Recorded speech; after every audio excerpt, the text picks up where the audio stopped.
I'm Darren Edwards, 67. A disabled Army veteran living on my modest VA disability payments after 3 decades of service.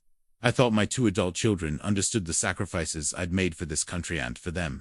Then I discovered they'd been systematically draining my accounts, using my military medical records and personal information to redirect my benefits to themselves. The betrayal cut deeper than any battlefield wound I'd ever endured. But when the Veterans Affairs Fraud Investigation Unit knocked on my door, I realized this wasn't just about stolen money. My own flesh and blood had committed federal crimes against a disabled veteran, their father. What happened next would expose a web of manipulation that had been years in the making, and teach my children that a soldier's honor runs deeper than their greed. If you've ever been betrayed by those you trusted most, you'll understand why this story needed to be told. Every morning at 0600, I still wake up like I'm back in the barracks. Old habits from 30 years of service don't just disappear because you're retired. I'd shuffle to my small kitchen, brew my coffee black, and check the mailbox for my monthly VA statements. Simple routine for a simple life. But that Tuesday morning in March changed everything. I sat at my worn kitchen table, the same one I'd bought after my divorce 23 years ago, and opened my bank statement with the casual confidence of a man who knew exactly what he'd find. My disability payments came like clockwork, $1,847 every month, deposited on the 3rd. It wasn't much, but it covered my rent in this modest Phoenix apartment, groceries, and medications for the chronic pain that earned me that 70% disability rating. The numbers didn't make sense. Where there should have been my usual balance of around $2,100 after expenses, I saw $340. I blinked hard, thinking maybe my eyes were playing tricks on me. The arthritis medication sometimes made things blurry, but the numbers remained stubbornly wrong. 3 withdrawals I'd never made, 2 electronic transfers to accounts I didn't recognize, and most confusing of all, a notation that my direct deposit address had been changed to a P.O. box I'd never heard of. I called the bank immediately, my hands shaking slightly as I dialed. The automated system cheerfully informed me that recent account changes had been made with proper authorization.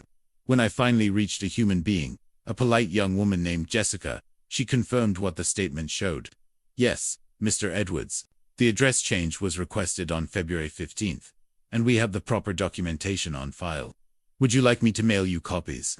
I never requested any address change, I said, my voice carrying the edge of a man who'd spent decades giving orders and expecting them to be followed. I understand your confusion, sir. These changes were made by your daughter, Lisa Edwards.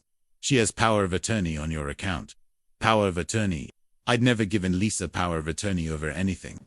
We'd talked about it years ago when I had my knee surgery, but I'd handled everything myself. I hung up, more confused than angry at first. Lisa had always been my responsible child. After her mother left us when she was 16, Lisa stepped up, helped me manage the household while I was still active duty. She was the one who helped me navigate the VA disability paperwork when I retired. She understood numbers, had her own accounting business. When Michael got in trouble with gambling a few years back, Lisa was the one who helped bail him out. I trusted her completely. But trust and legal documents are different things. And I'd learned in the Army that you never sign anything without reading it first. I'd certainly never signed over control of my finances to anyone. I called Lisa's office, trying to keep my voice level. Her secretary, a woman I'd met at family gatherings, sounded nervous when she heard my voice. Oh, hi, Mr. Edwards. Lisa is with a client right now. Can I take a message? Tell her to call her father immediately about my bank account. Within an hour, my phone rang. Dad, I was going to explain everything. I know it looks confusing, but I was trying to help. Lisa's voice had that particular tone she'd used as a teenager when caught doing something she shouldn't have. Help with what, exactly? Help spend money I didn't authorize you to spend. The power of attorney was your idea, remember? After your surgery last year, you said you wanted someone to handle things if you couldn't.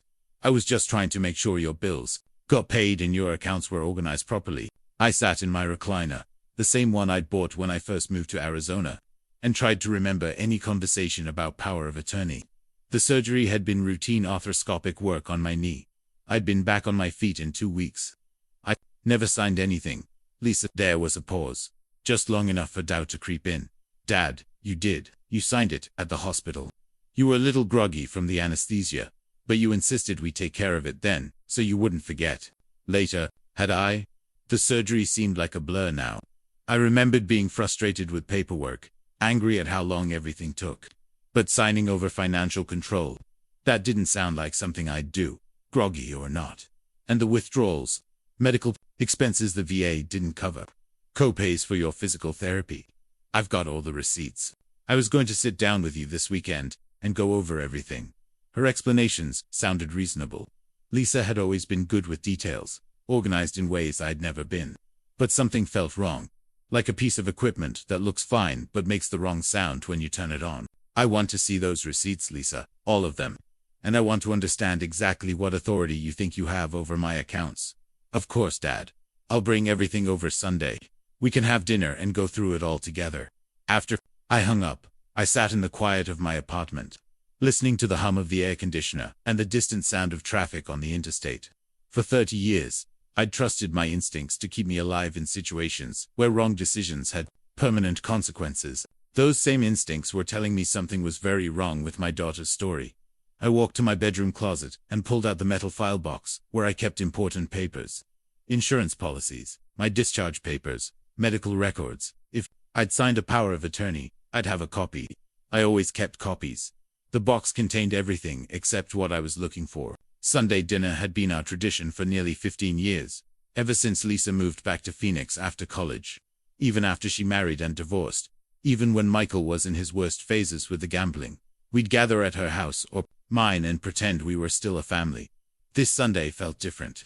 I arrived at Lisa's upscale Scottsdale home with a manila folder full of questions and a growing pit in my stomach. The house always reminded me of how well my children had done for themselves. Lisa with her accounting firm, Michael with his construction business before the gambling nearly destroyed it. I'd been proud of their success, even if I didn't always understand how they afforded their lifestyles. Dad, you look worried, Lisa said as she opened the door. At 42, she had her mother's sharp features and businesslike efficiency. But lately I'd noticed a tension around her eyes that hadn't been there when she was younger. Just want to understand what's happening with my money. Michael was already there, sitting at the kitchen island with a beer, looking uncomfortable. At 38, he still had the restless energy of someone who'd rather be anywhere else when serious conversations started. The gambling problem had aged him gray. Streaks in his dark hair, lines around his eyes that spoke of too many sleepless nights. Before we eat, I said, settling into the familiar chair at Lisa's dining table. Let's see those receipts and that power of attorney. Lisa brought out a folder that seemed suspiciously thin for months of managing my finances. The power of attorney document looked official, enough legal language. Notary stamp, my signature at the bottom, but I didn't remember signing it. The date showed February 10th, 5 days before my surgery. You came to my office to sign this, Dad, Lisa explained, watching my face carefully. You said the hospital made you think about what would happen if something went wrong during surgery. I stared at the signature. It looked like mine, but something felt off. The capital D in Darren seemed too careful, too deliberate. When you've signed your name tens of thousands of times over 3 decades in the military, you know exactly how your signature flows. This one looked like someone had taken their time. The receipts, I asked. She slid another folder across the table. Medical copays, prescription costs, physical therapy sessions, all legitimate expenses, all things I would have paid if I'd known about them. But the amounts were wrong. My copay for physical therapy was $15 per session, not $50. My prescription costs were covered at 90%, not the 70% shown on these receipts. These numbers don't match what I've been paying, I said. The VA changed their coverage. Dad, I called to confirm before I paid them. Michael shifted uncomfortably, avoiding eye contact. In 30 years of interrogating soldiers who'd screwed up, I'd learned to read body language. Michael was lying about something, even if he wasn't speaking. Michael, you've been quiet. What do you think about your sister managing my money? He looked up, caught between his sister and his father. I think Lisa's trying to help. You know how complicated all that VA stuff can be. But his voice lacked conviction, and I saw something else in his expression: guilt, maybe, or fear. Lisa, I want to see my actual bank statements going back 6 months. And I want copies of everything you've paid on my behalf. Dad, you're being paranoid. I'm trying to help you, then helping me should include complete transparency. The dinner that followed was awkward, full of forced conversation about weather and neighborhood gossip. But I was thinking about patterns. about the little things that hadn't quite added up over the past year. Lisa's new car, Michael's sudden ability to make his mortgage payments after the gambling troubles. The way they both seemed to have money for things they claimed they couldn't afford just months earlier after dinner. As I prepared to leave, Lisa pulled me aside in her foyer. Her voice dropped to the tone she'd used as a child when trying to convince me to let her stay up past bedtime. "Dad, I know this seems overwhelming, but I promise I'm looking out for your best interests. You've sacrificed so much for this country. For us, let me take care of these details so you can just focus on staying healthy." It was a good speech, the kind of thing a loving daughter should say to an aging father. But I'd heard too many good speeches from people who wanted something. In the army, soldiers who started conversations with compliments usually ended them with requests for favors that bent the rules. "I appreciate that, honey, but I'm not ready to hand over control of my finances to anyone. I may be disabled, but I'm not incapacitated." Something flickered in her eyes, frustration maybe, or calculation. "Of course not, Dad. I would never suggest you were." But as I drove home through the desert darkness, I couldn't shake the feeling that my daughter was lying to me. Not just about the small details, but about everything. The power of attorney I didn't remember signing. The medical expenses that didn't match my records. The confident way she'd taken control of situations I'd never asked her to handle. Back in my apartment, I spread the documents across my kitchen table and studied them under the bright fluorescent light. The signature still bothered me. I pulled out a stack of old letters I'd written to the kids over the years, comparing handwriting samples. Close, but not quite right. Then I noticed something else. The notary stamp showed a date and location February 10th, at a UPS store in Tempe, but February 10th was the day I'd been at the VA hospital for my pre-surgery consultation. I had the appointment card to prove it. I couldn't have been in Tempe signing documents while I was 20 miles away talking to an orthopedic surgeon. I sat back in my chair, feeling the weight of realization settle over me. My daughter hadn't just made some mistakes with my money. She'd forged documents to gain control of my accounts. She'd lied about my authorization, created false receipts, and systematically stolen from a disabled veteran, her own father. The betrayal hit harder than any physical pain I'd endured. I'd survived mortar attacks in Iraq, lived through a divorce that nearly broke me, watched friends die in service to our country. But nothing had prepared me for the moment when I understood that the child I'd raised, the daughter I'd trusted with everything, had been methodically stealing from me for months. I thought about Michael's uncomfortable silence, his guilty expression. He knew. Maybe he wasn't the architect, but he knew what Lisa was doing, and had said nothing. For the first time since my wife left, I felt completely alone. But I wasn't helpless. I'd spent 30 years solving problems, following procedures, building cases based on evidence. If Lisa thought she could manipulate an old soldier because he was disabled and trusting, she was about to learn that some things you never forget, no matter how old you get. Military training teaches you that when you're under attack, you don't retreat, gather intelligence, formulate a plan, and fight back with everything you have. It was time to start gathering intelligence. Monday morning, I started my investigation the way I'd been trained, methodically, documenting everything, following the paper trail. First stop was the VA hospital, where I'd supposedly signed that power of attorney while groggy from anesthesia. Records clerk, a middle-aged woman named Carmen, who'd helped me before, pulled up my file without question. She'd been working there for 15 years and remembered most of the regulars. "Mr. Edwards, you're looking for what exactly?" "Any documents I might have signed during my knee surgery in February, particularly anything involving financial matters or power of attorney." She scrolled through digital records, frowning slightly. "I show your pre-op appointment on February 10th at 1400 hours. Surgery on February 12th at 0800. Discharged the same day at 1600. But there's no record of any legal documents being witnessed or notarized here." "What about during recovery?" "Maybe when I was still under anesthesia effects." Carmen shook her head. "Hospital policy strictly prohibits witnessing legal documents for patients under the influence of medication. We wouldn't have allowed it. And there's no notation in your file about any such request." I thanked her and walked to my truck, feeling the familiar weight of confirmation. Lisa's story was falling apart, piece by piece.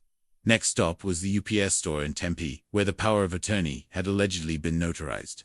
The manager, a young man with an earnest face, pulled up records from February 10th. "I remember this one," he said, studying the screen. "Woman came in, said her father was too sick to come in person. She had a signed document that needed notarizing. We explained that we can't notarize documents unless the person is present, but she got pretty insistent. Did you notarize it? No, sir, we refused. But she said she'd find another notary, who would be more understanding. He paused, looking uncomfortable. She seemed pretty upset when she left. So Lisa had tried to legitimize a forged document, and been refused, which meant she'd found someone else willing to falsify notarization. Or had forged that part too.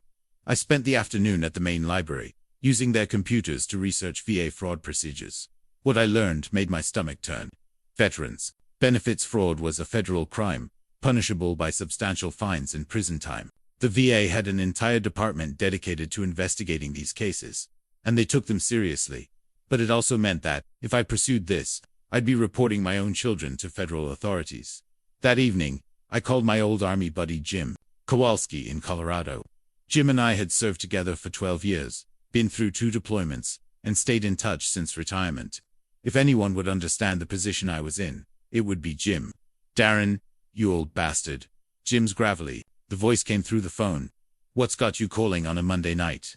I told him everything. The missing money, the forged documents, Lisa's lies, Michael's guilty silence. Jim listened without interruption, the way good soldiers do when receiving a briefing. Jesus, Darren, your own kids, my own kids. What does your gut tell you? In the Army, we'd learn to trust our instincts. Your gut could save your life when your brain was too busy processing information to react quickly enough. My gut tells me this has been going on longer than I know, that they've been stealing from me for months, maybe longer, and that they're counting on me being too embarrassed or too loyal to do anything about it. What are you going to do? I'm going to find out how deep this goes.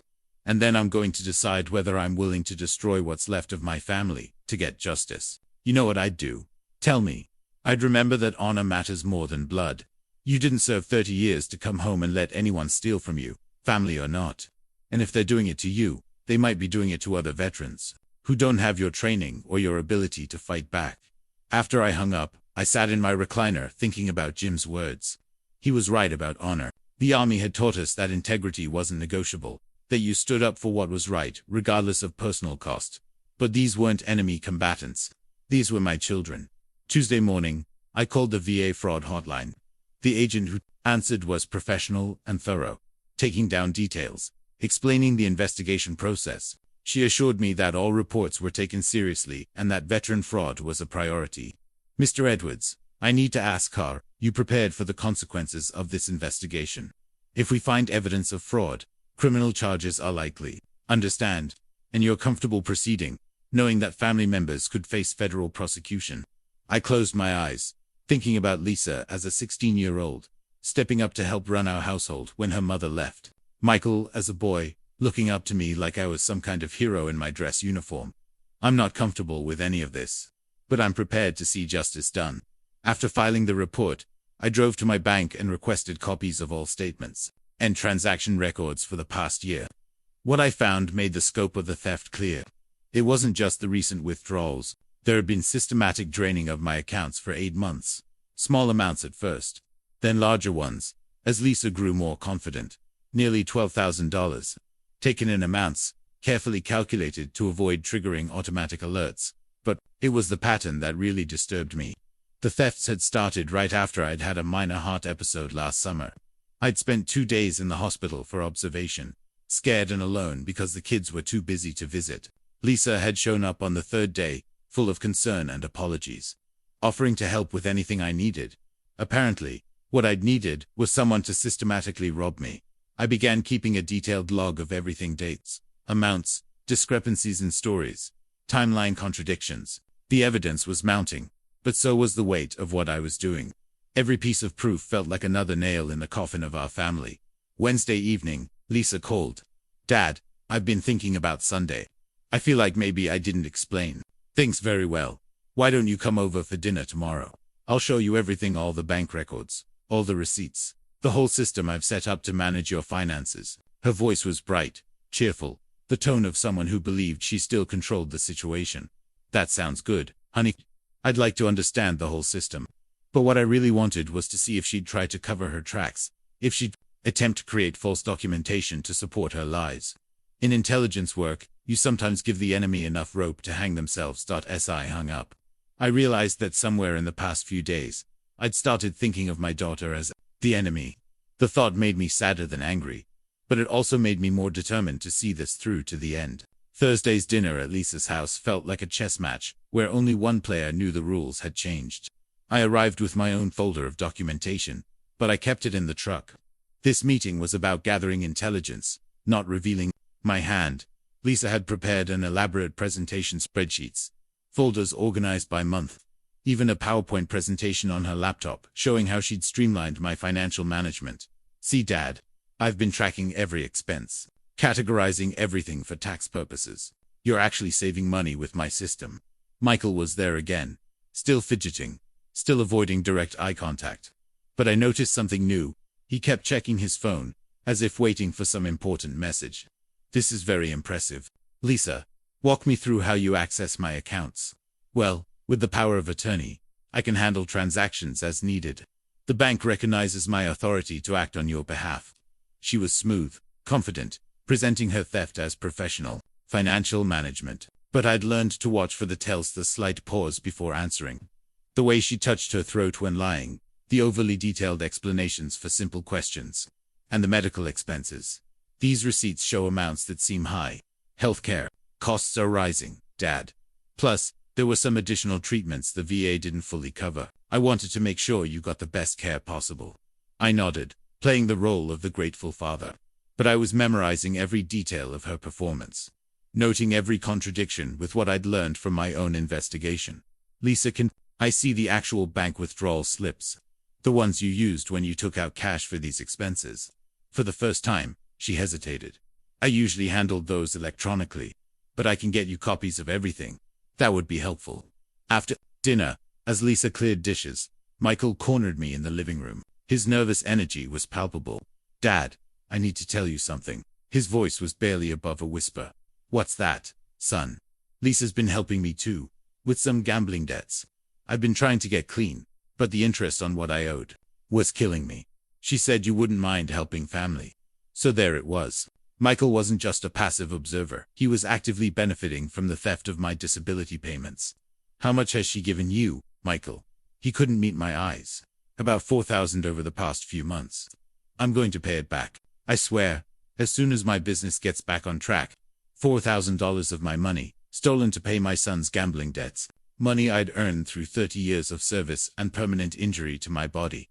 And you thought this was okay? I thought you knew. Lisa said you'd agreed to help, but didn't want me to feel bad about asking directly. Even in his confession, Michael was lying, or at least believing convenient lies that let him sleep at night. When I got home, I sat at my kitchen table and laid out everything I'd learned. The financial theft was bad enough, but the emotional manipulation was worse. Lisa had convinced Michael that stealing from their father was an act of family charity. She'd created an elaborate fiction where she was the responsible daughter, managing an aging veteran's affairs. I called the VA fraud investigator who'd been assigned to my case. Agent Martinez, this is Darren Edwards. I have additional information about the fraud case. Mr. Edwards, good to hear from you. What have you discovered? I told her about Michael's confession, about Lisa's presentation, about the increasing scope of the theft I was uncovering. Mr. Edwards, what you're describing sounds like a sophisticated fraud operation. Have you considered that there might be other victims? Other victims? The thought hadn't occurred to me, but it made terrible sense. If Lisa could steal from her own father with such elaborate justification, what was stopping her from targeting other elderly clients? She has an accounting business. She works with a lot of retirees. We'd like to expand our investigation. Can you help us gather more evidence before they realize we're looking at them? The question hung in the air. Agent Martinez was asking me to become an active participant in investigating my own children, to help build a federal case against them. What would that involve? Recorded conversations, if you're willing. Document any admissions of guilt. Help us understand the full scope of their operation. I thought about Jim's words, "Sauna matters more than blood," and about something else he'd said. If they're doing it to you, they might be doing it to other veterans. I'll do it. Agent Martinez explained the process, how to legally record conversations in Arizona, what kind of evidence would be most useful, how to protect myself during the investigation. After we hung up, I sat in the darkness of my apartment, thinking about the choice I'd just made. I was no longer just trying to recover my stolen money. I was helping federal agents build a criminal case against my own children. But as I thought about other veterans, men and women who'd served their country and earned their benefits being victimized by people they trusted, the choice became clearer. I remembered a sergeant I'd served with in Iraq, a guy named Rodriguez, who'd lost his leg to an IED. He came home to fight the VA for every dollar of benefits, only to have his own nephew steal his disability payments. Rodriguez never recovered from that betrayal, not financially, not emotionally. He died alone and bitter, feeling like his service had meant nothing. If Lisa and Michael were running a larger operation, how many other Rodriguezes were out there? How many veterans were being victimized by people who saw their service-connected benefits as easy targets? Friday morning, I started my own investigation into Lisa's business. A few hours on the internet revealed some interesting patterns. Her accounting firm specialized in elder financial management and had several testimonials from satisfied elderly clients who praised her for taking the burden of financial management off their shoulders. The business had grown significantly in the past year, adding staff and moving to a larger office. For someone who was supposedly helping me out of family loyalty, Lisa seemed to be doing very well financially. I also found something else: a business email address for Michael listed as collection specialist for Lisa's firm. So he wasn't just a beneficiary of the fraud. He was actively involved in her business. When I called Agent Martinez with this information, her voice took on a new urgency. "Mr. Edwards, we need to move quickly. If this is an organized operation targeting elderly veterans, every day we wait means more potential victims. What do you need me to do? Can you arrange another meeting with both of them? We need recorded admissions that clearly establish their knowledge and intent. When this weekend, if possible." I hung up and stared at my phone, knowing I was about to make a call that would change everything between my children and me forever. But I also knew that some things mattered more than family loyalty. I dialed Lisa's number. "Hi, honey. I've been thinking about everything you showed me yesterday. There are a few more questions I have about my finances. Could we get together this weekend? Maybe you and Michael could both come over here for once. I'll cook, of course. Dad, Saturday evening work for you? Perfect."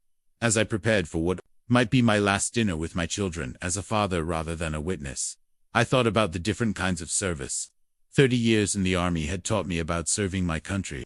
Now I was learning about serving justice, even when it meant sacrificing everything I'd thought I valued most. Saturday morning, I stood in my bedroom closet staring at my dress blues, hanging in their protective bag.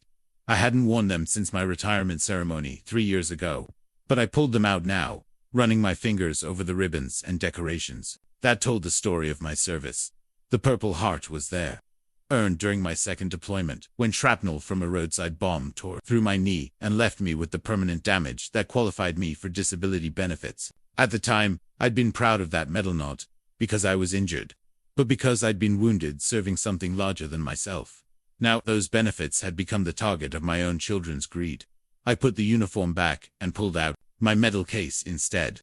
The Purple Heart sat in its place of honor, surrounded by commendations for service, for leadership, for integrity under fire. Each medal represented values the Army had drilled into me from day one: honor, duty, respect, selfless service, integrity, personal courage, integrity, the quality of being honest and having strong moral principles. In 30 years of service, I'd never compromised my integrity for personal gain. I'd never stolen from fellow soldiers, never lied to cover up mistakes, never put my own interests ahead of my duty to the mission and my men. But now, I was being asked to choose between integrity and family loyalty, and I was discovering that the choice wasn't as difficult as I'd thought it would be. The recording equipment Agent Martinez had given me was small, unobtrusive. She'd shown me how to activate it with a simple button press, how to ensure I captured clear audio. The technology was impressive, but the weight of what I was planning to do felt enormous. "Remember," she'd said during our briefing Friday afternoon, "you're not trying to entrap them. You're just documenting their own admissions about what they've already done. Let them talk. Ask follow-up questions about details, but don't lead them into saying anything they wouldn't say naturally." I practiced the conversation in my head as I prepared dinner. Simple questions about timeline, about amounts, about justification. Give them room to explain themselves, to rationalize their actions. People who'd convinced themselves they were helping me would want to explain why their theft was actually kindness. By 5 o'clock, my small apartment was filled with the smell of pot roast, Lisa's favorite meal when she was growing up. I'd made enough for leftovers, though part of me wondered if there would ever be another family dinner after tonight. Lisa arrived first, carrying a bottle of wine and looking relaxed. She'd dressed casually, jeans and a sweater, and her demeanor suggested she believed this dinner would smooth over any remaining concerns I had about our financial arrangement. "Smells great in here, Dad. Just like old times."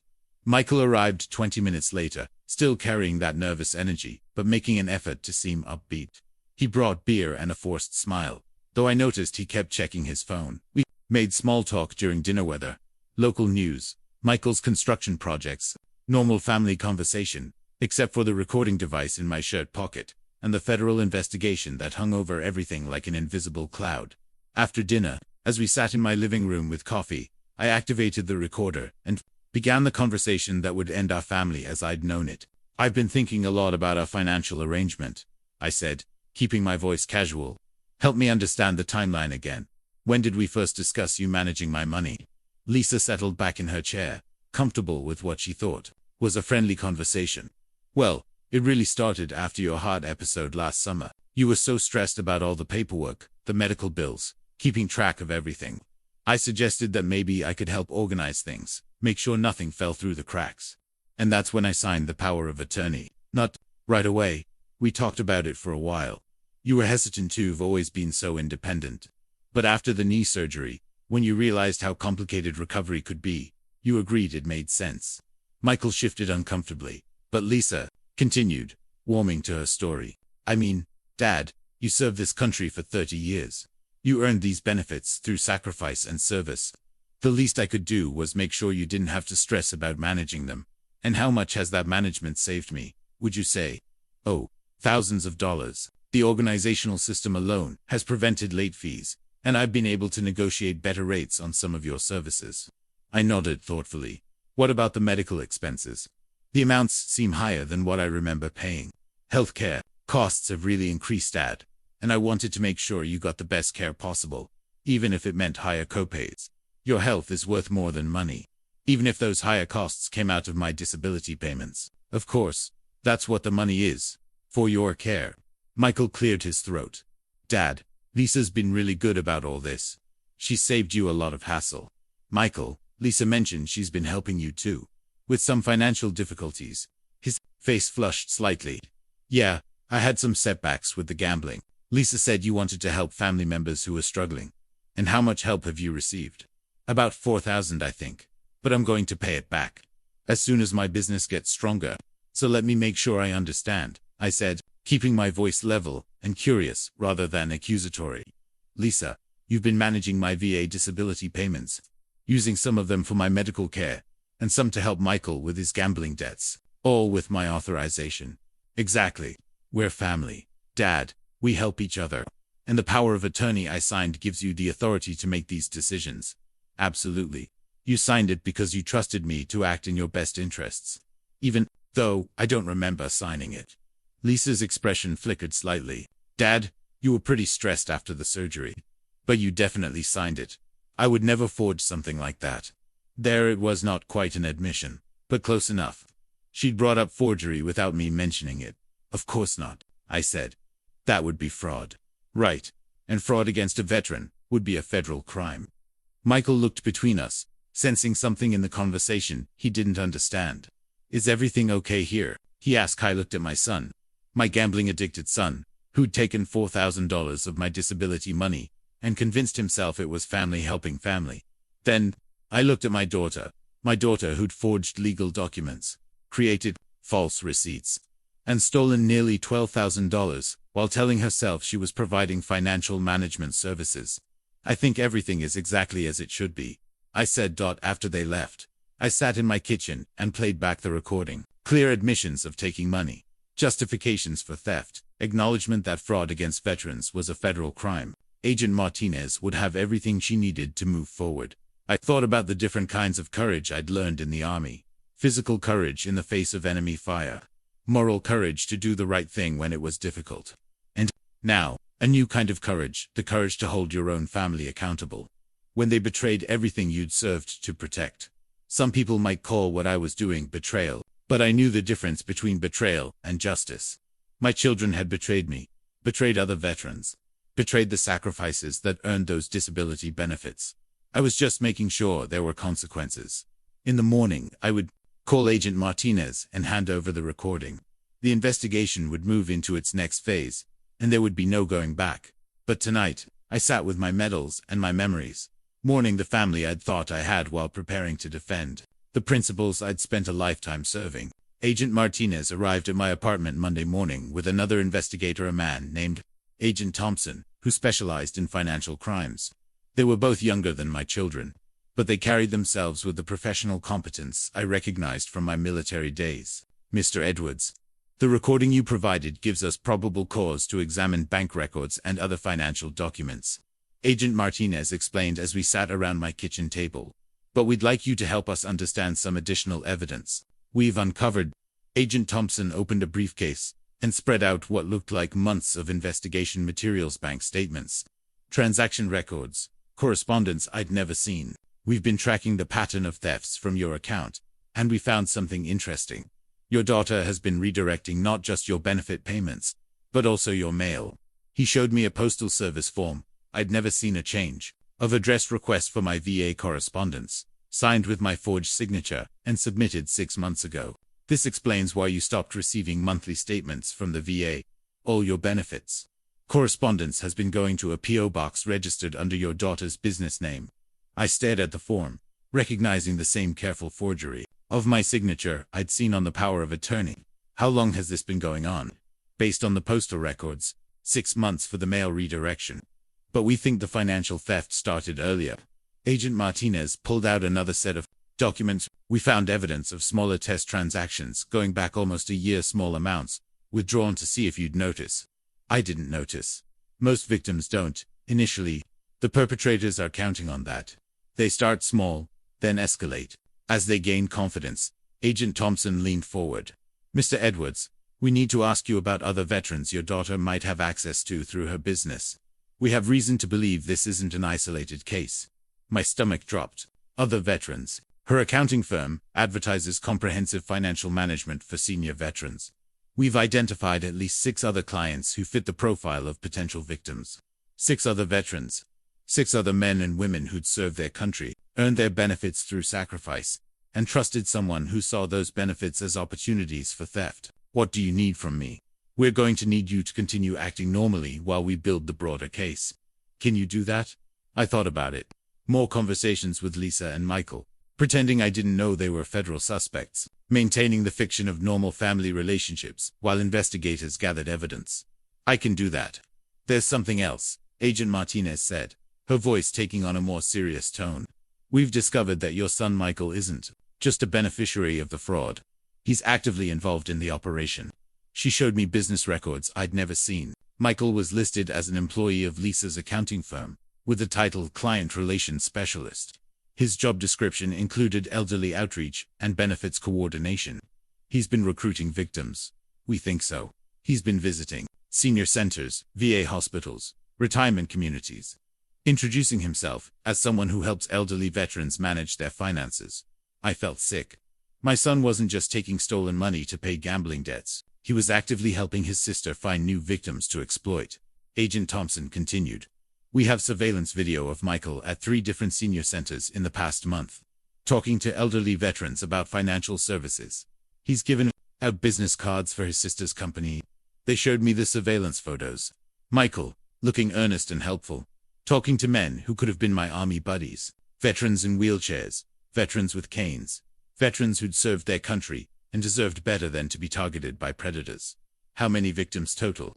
We're still investigating, but we think it could be as many as 12 veterans, with total thefts exceeding $100,000. $100,000. Stolen from veterans who'd earned every penny through service and sacrifice. When will you arrest them? Soon, but we want to make sure we have all the evidence first. These are federal crimes with serious penalties. Want the case to be airtight. After the agents left, I sat in my apartment trying to process what I'd learned. This wasn't just about my stolen money anymore. Lisa and Michael had turned veteran exploitation into a business model. They were systematically targeting elderly veterans, using forged documents and false credentials to steal benefits that had been earned through blood and service. I thought about the veterans Michael had approached, men like me, probably living on fixed incomes, trusting people who claimed to want to help. How many of them had signed documents they didn't understand? How many had watched their accounts drained by people they'd trusted with their financial security? That afternoon, I drove to the VA hospital where I'd been getting treatment for my service-connected injuries. I wanted to warn other veterans, but the agents had asked me to maintain normal behavior until they completed their investigation. Instead, I sat in the waiting room and watched elderly veterans struggling with paperwork, asking family members for help understanding complex forms, easy targets for someone like Lisa, who could present herself as a professional financial advisor, specializing in veterans' benefits. I overheard one conversation that made my blood run cold. My daughter's been helping me with my disability payments, an elderly veteran was telling another patient. She's got an accounting business that specializes in veterans. Real helpful girl, takes care of everything, so I don't have to worry about it. I wanted to ask him more questions, to find out if his daughter was Lisa Edwards. But I couldn't risk compromising the investigation. When I got home, I called Agent Martinez. I think I might have overheard one of the victims today. An elderly veteran at the VA hospital, talking about his daughter managing his benefits. Can you describe what you heard? I repeated the conversation as accurately as I could remember. We'll look into it. Mr. Edwards, I need to prepare you for what's coming next. Once we make arrests, this is going to become public. There will likely be media attention, especially given the scope of the fraud and the fact that the perpetrators are your children. Media attention. I hadn't thought about that. My private family betrayal was about to become a public case study in veteran exploitation. Will other victims be identified publicly? We try to protect victim privacy, but in cases this large, some information usually becomes public record. I hung up and thought about the veterans I'd served with. The men and women who'd trusted me with their lives in combat zones. What would they think when they learned that my own children had become predators targeting elderly veterans? But then I thought about something else. If this case received media attention, it might prevent other families from becoming victims. Other elderly veterans might recognize the warning signs, might question family members who offered to help with financial management. That evening, Lisa called. Dad, I was thinking we should sit down and review your financial situation more comprehensively. Maybe this weekend. I could bring all your records over, and we could plan for the year ahead. Her voice was bright, confident. She had no idea that federal agents were building a case against her, that they had recordings of her admitting to theft, that they knew about the forged documents and the other victims. That sounds good, honey. I'd like to understand everything you've been doing for me. Great. I'll bring Michael too. He's been learning a lot about veteran benefits through his work with my company. After I hung up, I sat in the dark thinking about the weekend meeting. By then, the investigation might be complete. The children I'd raised, the family I'd tried to protect and provide for, would likely be under federal arrest. But 12 other veterans would have justice. And maybe, just maybe, the publicity would prevent this from happening to other families. In the Army, we learned that sometimes the hardest missions were the most important ones. This felt like the hardest mission of my life, but also the most important thing I'd ever done. Wednesday evening, Agent Martinez called with news that changed everything. Mr. Edwards, we've accelerated our timeline. We have enough evidence to move forward, and we're concerned that your children might be preparing to destroy records or flee. We need to execute search warrants tomorrow morning. What does that mean for me? It means tonight is likely your last conversation with them, as their father rather than as a witness in a federal case. Are you prepared for that? I looked around my small apartment at the photos of Lisa and Michael as children, at the Father's Day cards they'd given me over the years, at the remnants of a family that was about to be destroyed by truth and justice. I'm prepared. We'd like you to make one final contact. See if you can get them to come over tonight. We need one last recorded conversation before we move to arrests. I called Lisa, trying to keep my voice normal. Honey, I've been thinking about our financial arrangement, and I have some concerns. Could you and Michael come over tonight? I think we need to have an honest conversation about everything. There was a pause. Dad, is everything okay? You sound stressed. I'm fine. I just need to understand some things. Of course, we'll be there in an hour.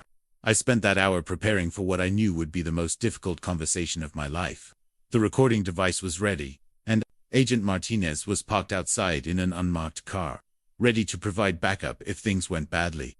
Lisa and Michael arrived together, both looking more serious than usual. Michael seemed especially nervous, checking his phone constantly and avoiding eye contact.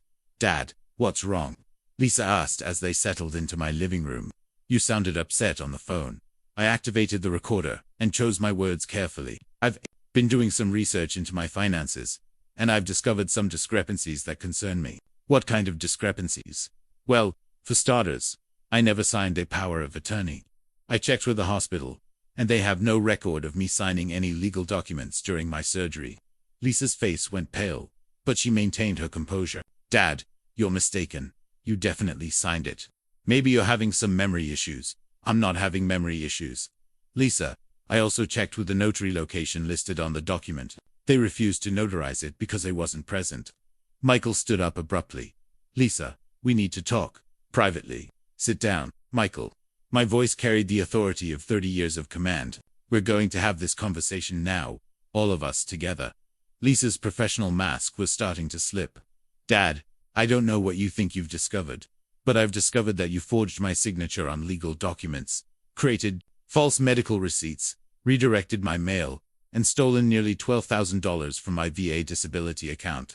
And I've discovered that Michael isn't just a victim of your generosity, he's actively helping you recruit other elderly veterans to steal from. The silence that followed was deafening. Michael looked like he was going to be sick.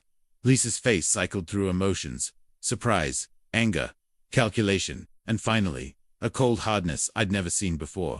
Dad, you don't understand what you're talking about, Lisa said, but her voice had lost its warmth. You're an elderly man living alone, and you're getting confused. Don't. I cut her off. Don't you dare try to gaslight me about my own mental capacity. I spent 30 years in positions requiring absolute mental clarity. I know exactly what I'm talking about. Michael finally spoke, his voice shaking. Dad, we were trying to help. I stood up, feeling anger I'd been suppressing for weeks. You call stealing from a disabled veteran helping. You call forging documents and redirecting federal benefits helping. Those benefits are more than you need. Lisa snapped, her professional facade completely gone now. You live in this tiny apartment. You don't spend money on anything. That money was just sitting there. That money was earned through my service to this country, through permanent damage to my body that qualifies me for disability compensation. It's not just sitting there. It's my lifeline, my security, my payment for sacrifices you'll never understand. Oh please. Lisa's voice turned cold and mocking. The Wounded Warrior Act is getting old. Dad, you've been trading on your military service for years.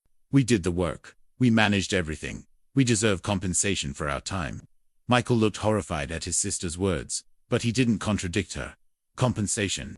I felt my blood pressure rising. You want compensation for stealing from your father. We want recognition for taking care of an aging parent who can't manage his own affairs. I was managing my affairs perfectly well until you started stealing from me. Lisa stood up, her mask completely off now. You want to know the truth, Dad? The truth is that you're a burden.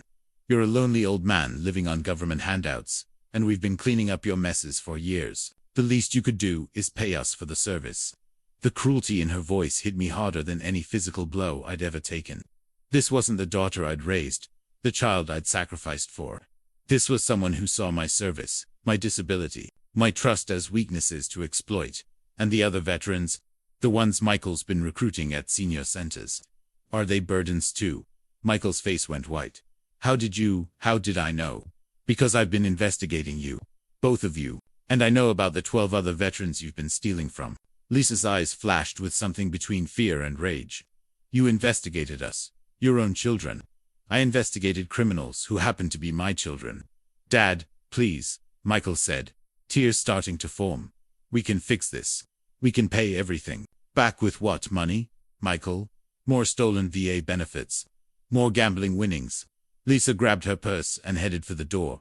We don't have to listen to this. Dad, when you calm down and realize how much we've helped you, call us. Until then, you can manage your own affairs. Lisa, stop. My command voice stopped her at the door. You need to understand something. This isn't a family dispute anymore. This is a federal investigation. She turned back, and for the first time, I saw real fear in her eyes. I've been working with the VA Fraud Investigation Unit and the FBI. They have recordings of our conversations, copies of the forged documents, evidence of the mail fraud, financial records showing the systematic theft. They know about your other victims.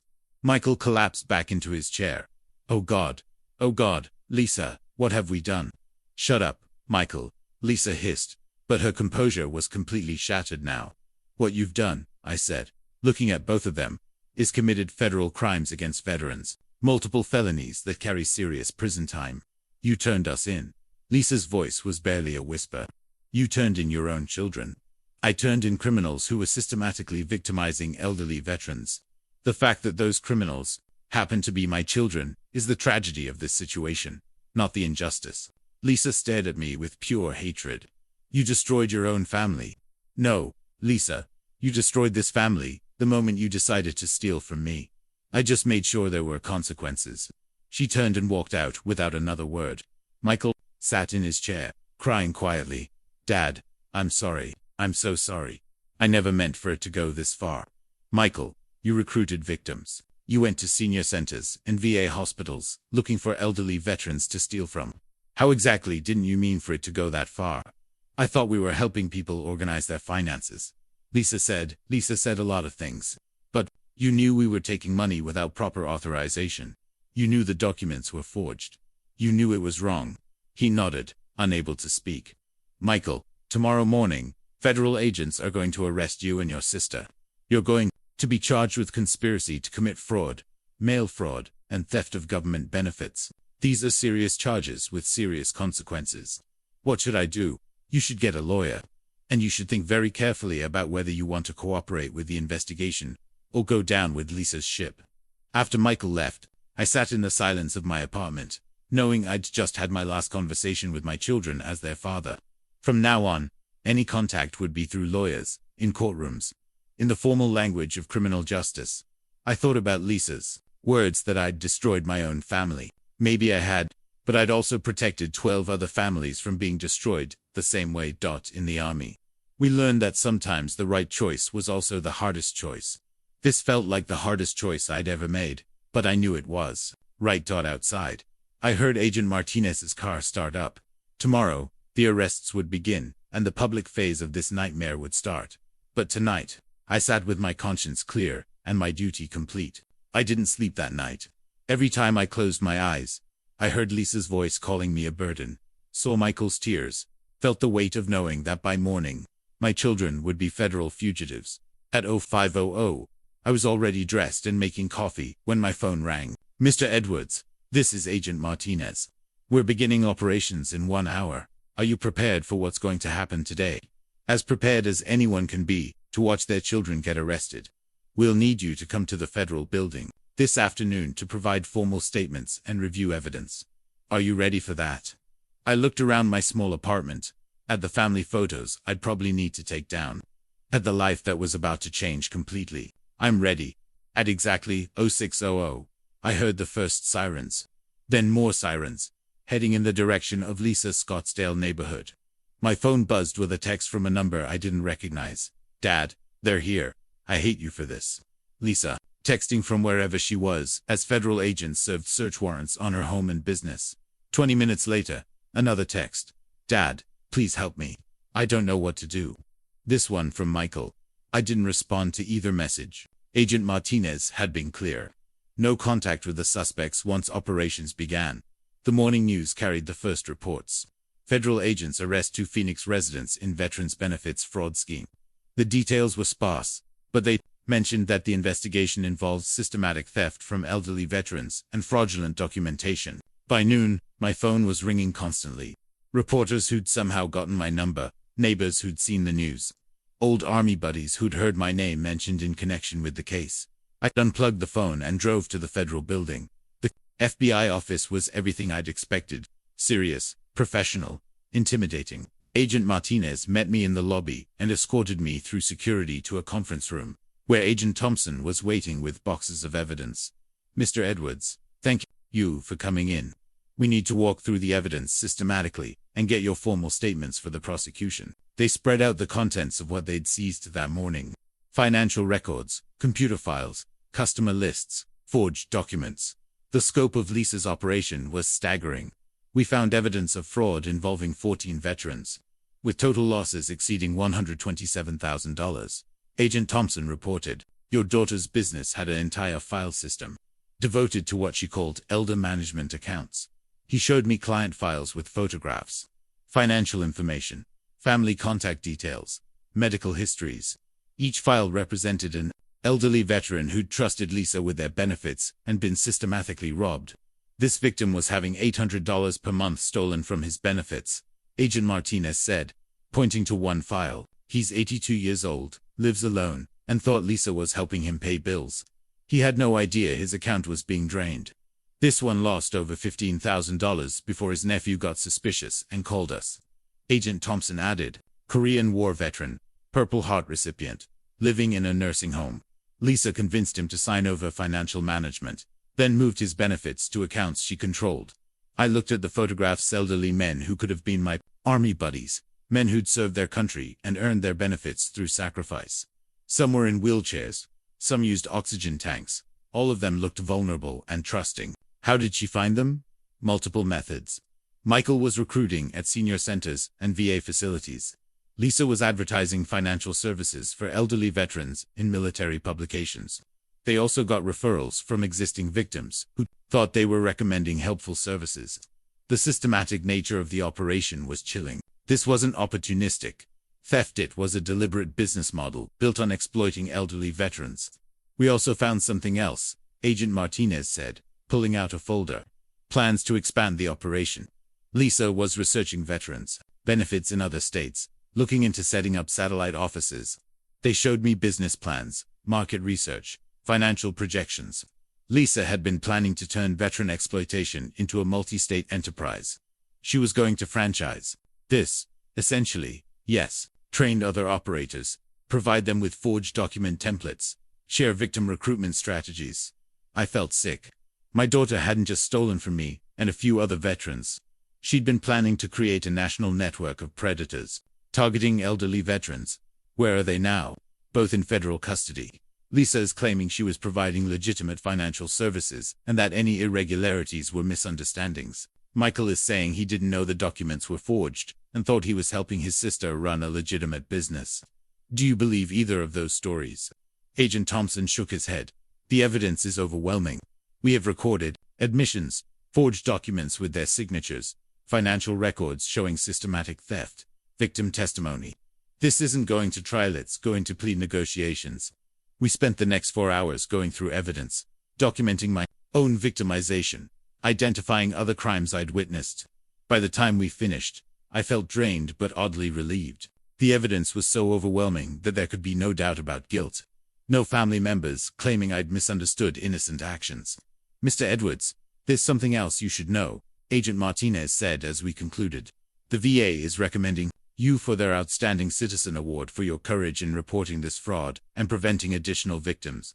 I don't need any awards. You may not need them, but other veterans need to see that people like you exist. That not everyone will tolerate fraud against veterans, even when it's committed by family members. As I drove home, I thought about the 14 victims, about the men whose photographs I'd seen in Lisa's files. Elderly veterans who'd trusted someone who saw their benefits as business opportunities. I also thought about Agent Martinez's words. Other veterans needed to see that someone would stand up for them. That fraud against veterans wouldn't be tolerated even when committed by family. At home, I plugged my phone back in and listened to 17 voicemail messages. 3 were from reporters. 5 were from neighbors. 4 were from army buddies offering support. 5 were from Lisa and Michael, pleading for help, asking me to call their lawyers, begging me to somehow make this go away. I deleted all of them, without responding. That evening, the local news carried expanded coverage of the arrests. They showed footage of federal agents carrying boxes out of Lisa's business. Interviewed neighbors who expressed shock at the charges. They also interviewed Agent Martinez, who spoke about the vulnerability of elderly veterans and the serious nature of benefits fraud. Veterans earn these benefits through service and sacrifice, she said on camera. When someone exploits that trust for personal gain, especially when it's done systematically against multiple victims, we will pursue federal charges to the fullest extent of the law. As I watched the coverage, I realized that this case would become public record, that my family's story would be used as an example of why veteran fraud investigations were important. It wasn't the legacy I'd wanted to leave my children, but it was the legacy they'd chosen through their actions. And maybe, just maybe, it would prevent other families from going through what we'd experienced. 3 days after the arrests, Agent Martinez called to inform me that the case had attracted attention from Washington. Mr. Edwards, the Department of Veterans Affairs wants to use this case as part of a national awareness campaign about elder fraud targeting veterans. Are you willing to participate? What would that involve? Interviews, possibly congressional testimony, working with VA officials to develop prevention materials. Your story demonstrates both the scope of the problem and the importance of veterans reporting suspected fraud. I thought about it. More publicity, more attention, more reminders that my own children had been federal criminals. Will it help other veterans? We believe so. Cases like this often encourage other victims to come forward, and they help family members recognize warning signs. Then, I'll do it. That afternoon, I received a call from someone I hadn't expected to hear from, my ex-wife Carol, calling from her home in Colorado. Darren, I saw the news. Are you okay?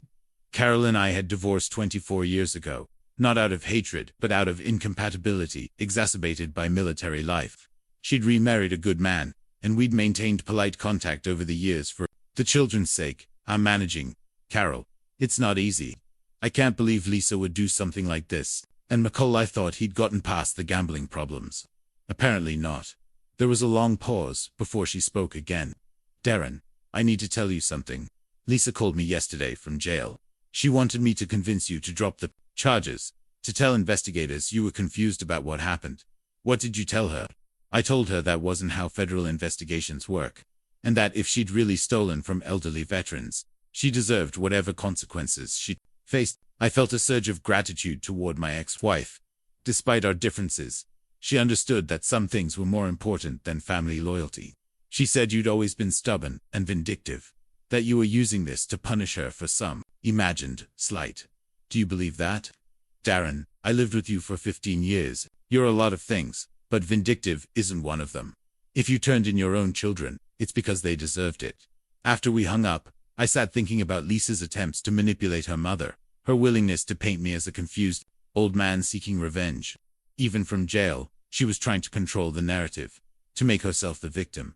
Later that week, I received an unexpected visitor. A man in his 70s, walking with a cane, knocked on my door. He introduced himself as Robert Henley, a Vietnam veteran who'd been one of Lisa's victims. Mr. Edwards, I wanted to thank you personally for what you did. Come in, please. Robert settled into my living room chair, moving carefully. I saw your name in the news coverage, and I wanted you to know what your courage meant to me. Tell me what happened to you. Your daughter approached me at the VA hospital 6 months ago, said she specialized in helping elderly veterans manage their benefits, make sure they weren't missing any services they'd earned. She seemed so professional, so knowledgeable about veterans' issues. Robert's story was achingly familiar. Lisa had convinced him to sign papers he didn't fully understand, then systematically drained his disability account while telling him she was optimizing his benefits. I lost $11,000 before my son got suspicious and demanded to see the paperwork. By then, I was afraid to report it because I felt stupid for being fooled. You weren't stupid, Robert. You were targeted by professionals who made their living exploiting trust. The FBI agent told me that if you hadn't come forward, they might never have uncovered the full scope of the operation. She said your children were planning to expand to other states. We talked for over an hour. Robert told me about other victims he'd met through the investigation: Korean War veterans, Vietnam veterans, Gulf War veterans, men and women who'd served during peacetime. All of them elderly, all of them trusting, all of them exploited by people who saw their service-connected benefits as easy money. Mr. Edwards, I need you to know something. What you did turning in your own children to protect other veterans, that's the kind of courage that deserves recognition. After Robert left, I received another call from Agent Martinez. Mr. Edwards, we have updates on the case. Lisa is maintaining her innocence and demanding a trial. Michael is cooperating with investigators and will likely plead guilty in exchange for a reduced sentence. What does that mean for the other victims? Michael's cooperation is helping us identify additional victims and recover more evidence. We think the final victim count might reach 20 veterans. 20 veterans. Each one someone's father, grandfather, fellow soldier. Each one targeted because they'd trusted someone who claimed to want to help. There's something else. Agent Martinez continued. The case has attracted attention from the Senate Veterans Affairs Committee. They want to hold hearings about elder fraud targeting veterans. and they've specifically requested your testimony. Congressional testimony. In front of senators, with cameras, creating a permanent record of how my family had been destroyed by greed and betrayal. When next month, it would be powerful testimony, coming from both the victim and someone who had the courage to report family members. That evening, I called my old friend Jim Kowalski to talk through what was happening. Jesus, Darren. Congressional hearings. Your kids really stepped in it. Jim, some days I wonder if I did the right thing. 20 veterans were being victimized, but I destroyed my family to stop it. You didn't destroy your family, brother. Your kids destroyed your family when they decided to steal from you and other veterans. You just made sure there were consequences. It doesn't feel that simple. Most right decisions don't feel simple when you're living through them. But think about those 20 veterans. Think about their families. You saved them from being victimized, and you prevented God knows how many more from being targeted. Lisa had expanded her operation. After we hung up, I sat with my thoughts and my guilt. In a month, I'd be sitting in front of senators, television cameras, and reporters, telling the story of how my own children had become predators targeting elderly veterans. It would be the hardest thing I'd ever done. But if it prevented one other family from going through what we'd experienced, if it saved one other veteran from being exploited, it would be worth it. I pulled out the business card Agent Martinez had given me and looked at the Department of Justice seal. In a month, I would represent not just my own experience, but the experience of 20 other veterans who'd been betrayed by people they trusted. It was a responsibility I'd never wanted, but one I was determined to handle with honor. 2 weeks before my scheduled congressional testimony, Agent Martinez called with disturbing news about the scope of the investigation. Mr. Edwards, our forensic accountants have completed their analysis of your daughter's business records. The situation is worse than we initially thought. I sat down heavily in my kitchen chair. How much worse? We've now identified 23 victims across 3 states, with total losses exceeding $310,000. But more importantly, we found evidence that Lisa was training others to replicate her methods. She explained that investigators had discovered detailed training materials in Lisa's business files, step-by-step guides for targeting elderly veterans, templates for forged documents, strategies for gaining victims' trust and maintaining their compliance. She was essentially franchising veteran exploitation. We found correspondence with potential partners in Texas and Florida who were interested in starting similar operations. The magnitude hit me like a physical blow. My daughter hadn't just been stealing from elderly veterans, she'd been developing a systematic approach to veteran victimization that could have spread across the country. We also found something else troubling, Agent Martinez continued. Evidence that she was specifically targeting veterans with cognitive issues, memory problems, or social isolation. She had criteria for identifying the most vulnerable victims. I thought about Robert Henley, about the other elderly veterans I'd met through this investigation. People who'd served their country honorably and deserved to spend their final years with dignity and security, not as targets for predators. Agent Martinez, I need to ask you something. Could this have been stopped earlier if I'd reported it sooner? Mr. Edwards, you reported it as soon as you discovered it. Based on our timeline, the systematic theft from multiple victims only began about 8 months ago. You couldn't have known what you hadn't discovered yet, but the guilt remained. While I'd been trusting my daughter, believing her explanations, she'd been perfecting techniques for exploiting elderly veterans. There's something else you should know before your testimony, Agent Martinez said. We've been contacted by similar operations in other states. Your case has encouraged other victims to come forward, and we're discovering that veteran fraud, targeting the elderly, is more widespread than we realized. She sent me a report that afternoon, detailing what investigators had learned. The financial forensics showed a sophisticated operation, with multiple bank accounts, shell companies, and money laundering techniques. Lisa hadn't just been stealing, she'd been building a criminal enterprise. The victim profiles were heartbreaking. Men and women in their 70s and 80s, many living alone, most struggling with health issues that made financial management difficult.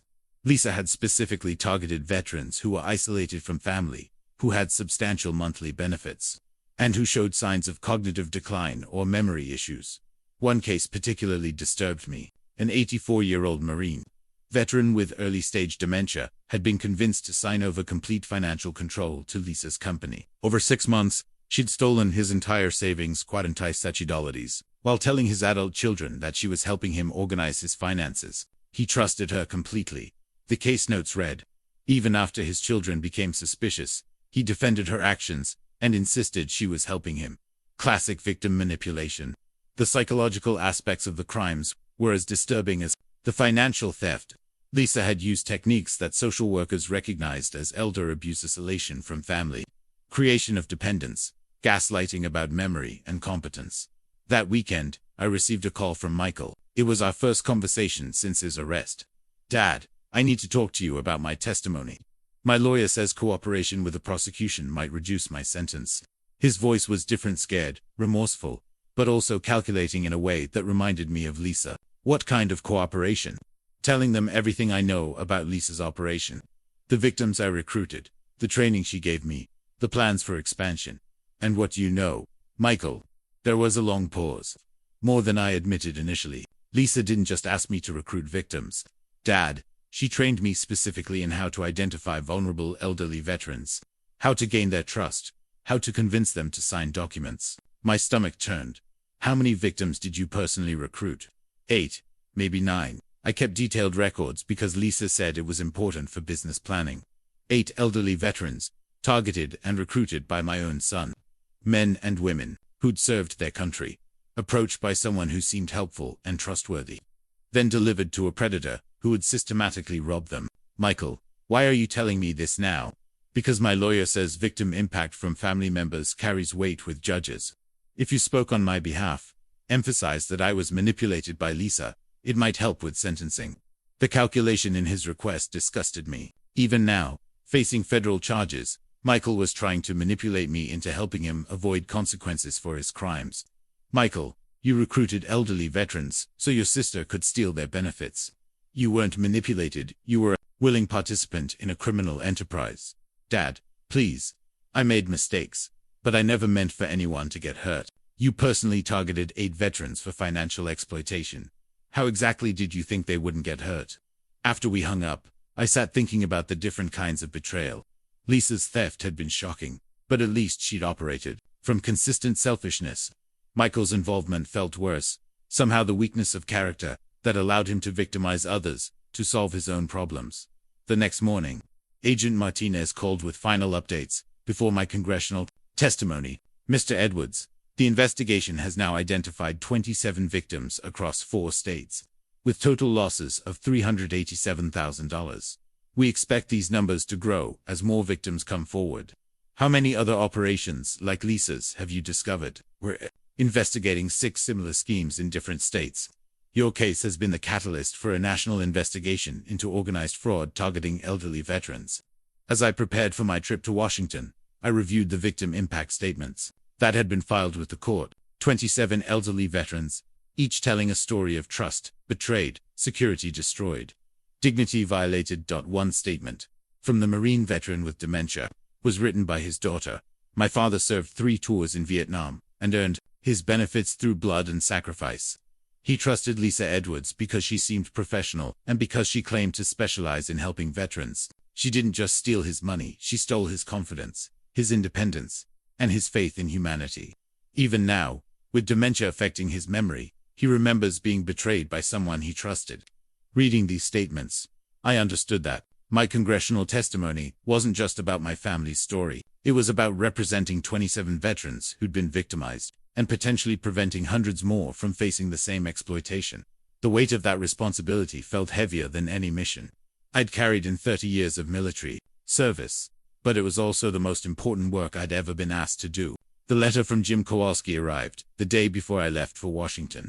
I'd been expecting another call, but Jim had taken the time to write by hand, something we'd learned in the Army for communications that mattered. "Darren," it began, "I've been thinking about our conversation, and I wanted you to have something to carry with you when you testify. You asked me once, during our second deployment, what kept me going when everything seemed hopeless. I told you it was knowing that what we did mattered, that our service protected people who couldn't protect themselves. What you're doing now is the same thing. Those 27 veterans couldn't protect themselves from your daughter's operation, but you can protect them, and others like them, by making sure the world understands what happened and why it can't be allowed to happen again. I know this is hard. I know it feels like you're betraying your family. But brother, you're not betraying anyone. You're fulfilling the oath we took to defend those who can't defend themselves. Remember what we learned about duty. It's not about doing what's easy or what makes you popular. It's about doing what's right, even when it costs you everything. You've got 27 brothers and sisters counting on you to tell their story. Don't let them down. Semper Fi, Jimp. I talked to Rodriguez's nephew last week. He said seeing the news coverage of your case helped him understand what happened to his uncle. It gave him closure to know that someone finally stood up for veterans like Rodriguez. You're already making a difference. I folded the letter carefully and put it in my jacket pocket. Rodriguez, the sergeant who died bitter and alone after his nephew stole his benefits. If my testimony could prevent other families from experiencing that kind of betrayal, then every painful moment would be worth it. That evening, I received an unexpected call from Carol. Darren, I wanted to call before you left for Washington. I know tomorrow is going to be difficult. Thank you. I appreciate that. I also wanted you to know I've been getting calls from Lisa. She's asking me to contact you, to try to convince you to change your testimony somehow. My jaw tightened. Even facing federal charges, Lisa was still trying to manipulate the situation. What did you tell her? I told her that ship had sailed when she decided to steal from elderly veterans. And I told her that if she'd raised her children the way you raised yours, maybe they'd have learned the difference between right and wrong. Carol, you don't have to. Yes, I do. Darren, we may not have been able to make our marriage work, but I never doubted your integrity. What you're doing takes real courage, and I wanted you to know that not everyone thinks you're wrong. After we hung up, I spent the evening preparing my testimony one final time. I'd written it myself, with guidance from Agent Martinez and the prosecutors, but the words were mine. It began. Senators, my name is Darren Edwards. I am a disabled Army veteran who served this country for 30 years. I appeared before you today, not just as a victim of veterans' benefits fraud, but as someone who discovered that the perpetrators were my own children. The testimony detailed everything: the discovery of the theft, the investigation, the scope of the operation, the impact on victims.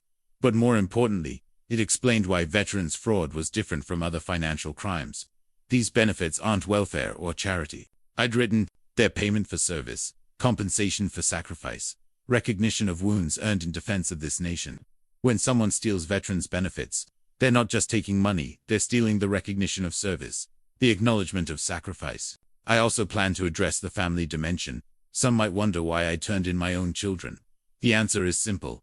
I raised them to understand the difference between right and wrong. When they chose to victimize elderly veterans for profit, they weren't acting as my children, they were acting as predators who happened to share my name. The next morning, I flew to Washington for the first time since my retirement ceremony 3 years earlier. The city looked the same, but I felt different returning as a witness rather than as a soldier. Agent Martinez met me at the hotel that evening to review final details. Mr. Edwards, you should know that your case has already had an impact. The VA has implemented new fraud detection protocols, specifically designed to identify the kind of systematic theft your daughter was conducting. What kind of protocols? Automated monitoring for unusual patterns in benefits payments, mandatory verification for address changes, enhanced background checks for anyone claiming power of attorney over veterans' benefits. She also told me that the investigation had expanded to include the Department of Justice's Elder Justice Initiative, making veteran fraud a priority for federal prosecutors nationwide. Your testimony tomorrow will be broadcast live and covered by major media outlets. It's going to reach a lot of people, veterans, families, potential perpetrators who need to understand the consequences. That night, I called Jim one final time before the hearing. You ready for tomorrow, brother? As ready as I can be. Remember what we used to say about difficult missions? Embrace the suck and drive on. That's right. Tomorrow is going to suck, but you're going to drive on, because it's the right thing to do. As I lay in bed in the Washington hotel, I thought about the 27 veterans whose stories I'd be representing. Men and women who'd served their country with honor, only to be victimized by predators who saw their sacrifice as opportunity. I thought about Lisa and Michael, who would watch my testimony from their jail cells and probably hate me more for telling the truth in front of the nation.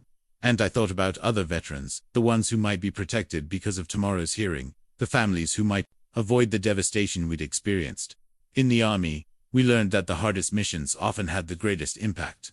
Tomorrow's mission would be the hardest of my life, but it might also be the most important thing I'd ever done. I fell asleep, with Jim's letter in my hand and Rodriguez's memory in my heart, ready to fulfill one last duty to my fellow veterans. The Senate hearing room was more intimidating than any battlefield I'd faced. Bright television lights, rows of reporters, senators arranged in a semicircle that felt like a tribunal. I sat at the witness table with a glass of water and 30 years of military bearing as my only armor. Senator Patricia Williams, the committee chairwoman, called the hearing to order. Today we examined the growing problem of fraud targeting elderly veterans and their families. Our first witness is Mr. Darren Edwards, a 30-year Army veteran whose own children perpetrated systematic fraud against him and 26 other elderly veterans. I leaned toward the microphone, my voice steady despite the cameras and crowd. Thank you, Senator Williams. My name is Darren Edwards. I served this country for 30 years, retiring as a sergeant major. I am here today because my own children committed federal crimes against me and other veterans. And because someone needs to speak for the victims who can't speak for themselves. For the next 20 minutes, I told our story. The systematic theft, the forged documents, the elaborate justifications, the discovery that Lisa and Michael had been building a criminal enterprise, targeting elderly veterans across multiple states. Senator Williams leaned forward. Mr. Edwards, help us understand the emotional impact of discovering that your own children were stealing from you. Senator, the financial theft was devastating, but the emotional betrayal was worse. These weren't strangers who saw me as an easy target. These were my children, people I'd raised, people I'd trusted with everything. To learn they saw my disability benefits as opportunities for theft. That cut deeper than any wound I received. In combat, Senator James Crawford, a Republican from Texas, asked the question I'd been dreading. Mr. Edwards, some might question your decision to report your own children to federal authorities. Was there no way to resolve this within the family? I'd prepared for this question, but it still felt like a knife to the chest. Senator, I tried to resolve it within the family. I gave my daughter every opportunity to explain, to make restitution, to acknowledge what she'd done, but she showed no remorse and no intention of stopping. When I learned she was planning to expand her operation to other states, when I discovered she was training others to target elderly veterans, I realized this wasn't a family issue. It was a criminal enterprise that would continue victimizing veterans until someone stopped it. But they were your children. Yes, sir, they were. And that made the decision harder, not easier. But those 26 other victims were also someone's children. They were also veterans who'd earned their benefits through service and sacrifice. I couldn't protect my family's reputation while allowing other veterans to be victimized. Senator Crawford nodded slowly. That must have been an incredibly difficult decision. It was the most difficult decision of my life. But it was also the right decision. Senator Maria Gonzalez from California asked about the broader implications. Mr. Edwards, based on your experience and the investigation, what would you tell other veterans about protecting themselves from this kind of fraud? Senator, I'd tell them to be skeptical of anyone who offers to help manage their benefits, especially family members who suddenly become interested in their finances. Ask questions, demand documentation, never sign anything you don't fully understand. And if something feels wrong, report it immediately. Don't wait and hope it will resolve itself. What about family members who might be enabling this kind of fraud? Family loyalty doesn't extend to criminal activity. If you know someone is stealing from an elderly veteran, you have a moral obligation to report it, regardless of your relationship to the perpetrator. The most difficult moment came when Senator Williams asked me to read one of the victim impact statements. This is from Margaret Chen, whose 80-year-old father was one of your daughter's victims. I said, my voice catching slightly. My father served in Korea and Vietnam. He earned his Purple Heart when shrapnel destroyed his hearing in one ear. He trusted Lisa Edwards because she said she specialized in helping veterans. And because she was so patient with his hearing difficulties, she stole $23,000 from him over 8 months. But worse than the money was the impact on his dignity. He stopped trusting anyone, stopped believing in his own judgment, stopped participating in activities he loved because he felt ashamed of being fooled. She didn't just steal his money, she stole his confidence and his joy in his final years. The room was silent as I finished reading. Several senators appeared visibly moved. After the formal testimony, I answered questions for another hour. Questions about detection methods, about prevention strategies, about the psychological profile of perpetrators who target their own family members. When it was over, Senator Williams thanked me personally. Mr. Edwards, your courage in coming forward has already prevented additional victims and helped us understand the scope of this problem. The legislation we're developing to strengthen protections for elderly veterans is directly inspired by your case.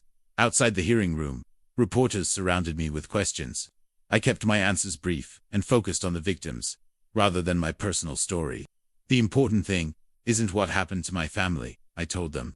The important thing is making sure other elderly veterans don't go through what these 26 victims experienced. That evening, Agent Martinez called with an update. Mr. Edwards, your testimony has already had an impact. We've received 17 new reports of suspected veteran fraud since this morning. Your case is encouraging other victims to come forward. What about Lisa and Michael? Michael's plea hearing is scheduled for next week. He's cooperating fully and will likely receive a reduced sentence. Lisa is still demanding a trial, but her lawyers are starting to suggest she might be willing to consider a plea bargain. What would that mean for the victims? Full restitution as part of any plea agreement, and both of them would be permanently barred from any business involving financial services for elderly clients. After we hung up, I sat in my hotel room watching news coverage of the hearing. The story was leading several national broadcasts, with clips of my testimony and analysis of the broader problem of elder fraud targeting veterans. One reporter interviewed Dr. Sarah Kim, an expert on elder abuse, who put the case in context. What makes this case particularly disturbing is the systematic nature of the operation and the targeting of veterans with specific vulnerabilities. This wasn't opportunistic theft, it was predatory behavior designed to exploit trust and isolate victims from support systems. Another segment interviewed Robert Henley, the veteran who'd visited me at home. Mr. Edwards didn't just save the money. Lisa Edwards would have continued stealing from me, Robert said on camera. He saved my dignity, my independence, my ability to trust. That takes real courage, the kind of courage that defines a true soldier. Watching Robert speak, seeing the other coverage, I felt something I hadn't experienced since this nightmare began. Pride. Not in what had happened to my family, but in what we'd prevented from happening to others. Tomorrow I would fly home to Phoenix, back to my small apartment and my quiet life. But I would return knowing that 26 veterans would receive justice, that new protections were being put in place, and that potential perpetrators now understood the serious consequences of targeting elderly veterans. It wasn't the family legacy I'd wanted, but it was the legacy of service I could live with. Michael's plea hearing came first. 3 weeks after my congressional testimony, I sat in the federal courthouse in Phoenix, watching my son stand before Judge Rachel Morrison as she reviewed the charges against him. Mr. Edwards, you were charged with conspiracy to commit fraud against the United States, mail fraud, and theft of government benefits. How do you plead? Michael's voice was barely audible. Guilty, Your Honor. Judge Morrison methodically reviewed the plea agreement, in exchange for full cooperation with the prosecution and complete restitution to victims. Michael would serve 18 months in federal prison, followed by 3 years of supervised probation. Mr. Edwards, do you understand that by pleading guilty, you are admitting to participating in a conspiracy that defrauded 27 elderly veterans of over $400,000? Yes, Your Honor. And do you understand that your actions specifically targeted vulnerable elderly individuals who had earned their benefits through military service? Michael's voice broke slightly. Yes, Your Honor, I understand. When given the opportunity to make a statement, Michael turned toward the gallery where several victims and their families sat. I want to apologize to everyone I hurt. I know saying sorry doesn't fix what I did, but I need you to know that I understand how wrong I was. I targeted people who deserved respect and protection, and I have to live with that for the rest of my life. He didn't look at me during his statement. We hadn't spoken since his attempt to manipulate me into providing character testimony. Judge Morrison's sentencing comments were sobering.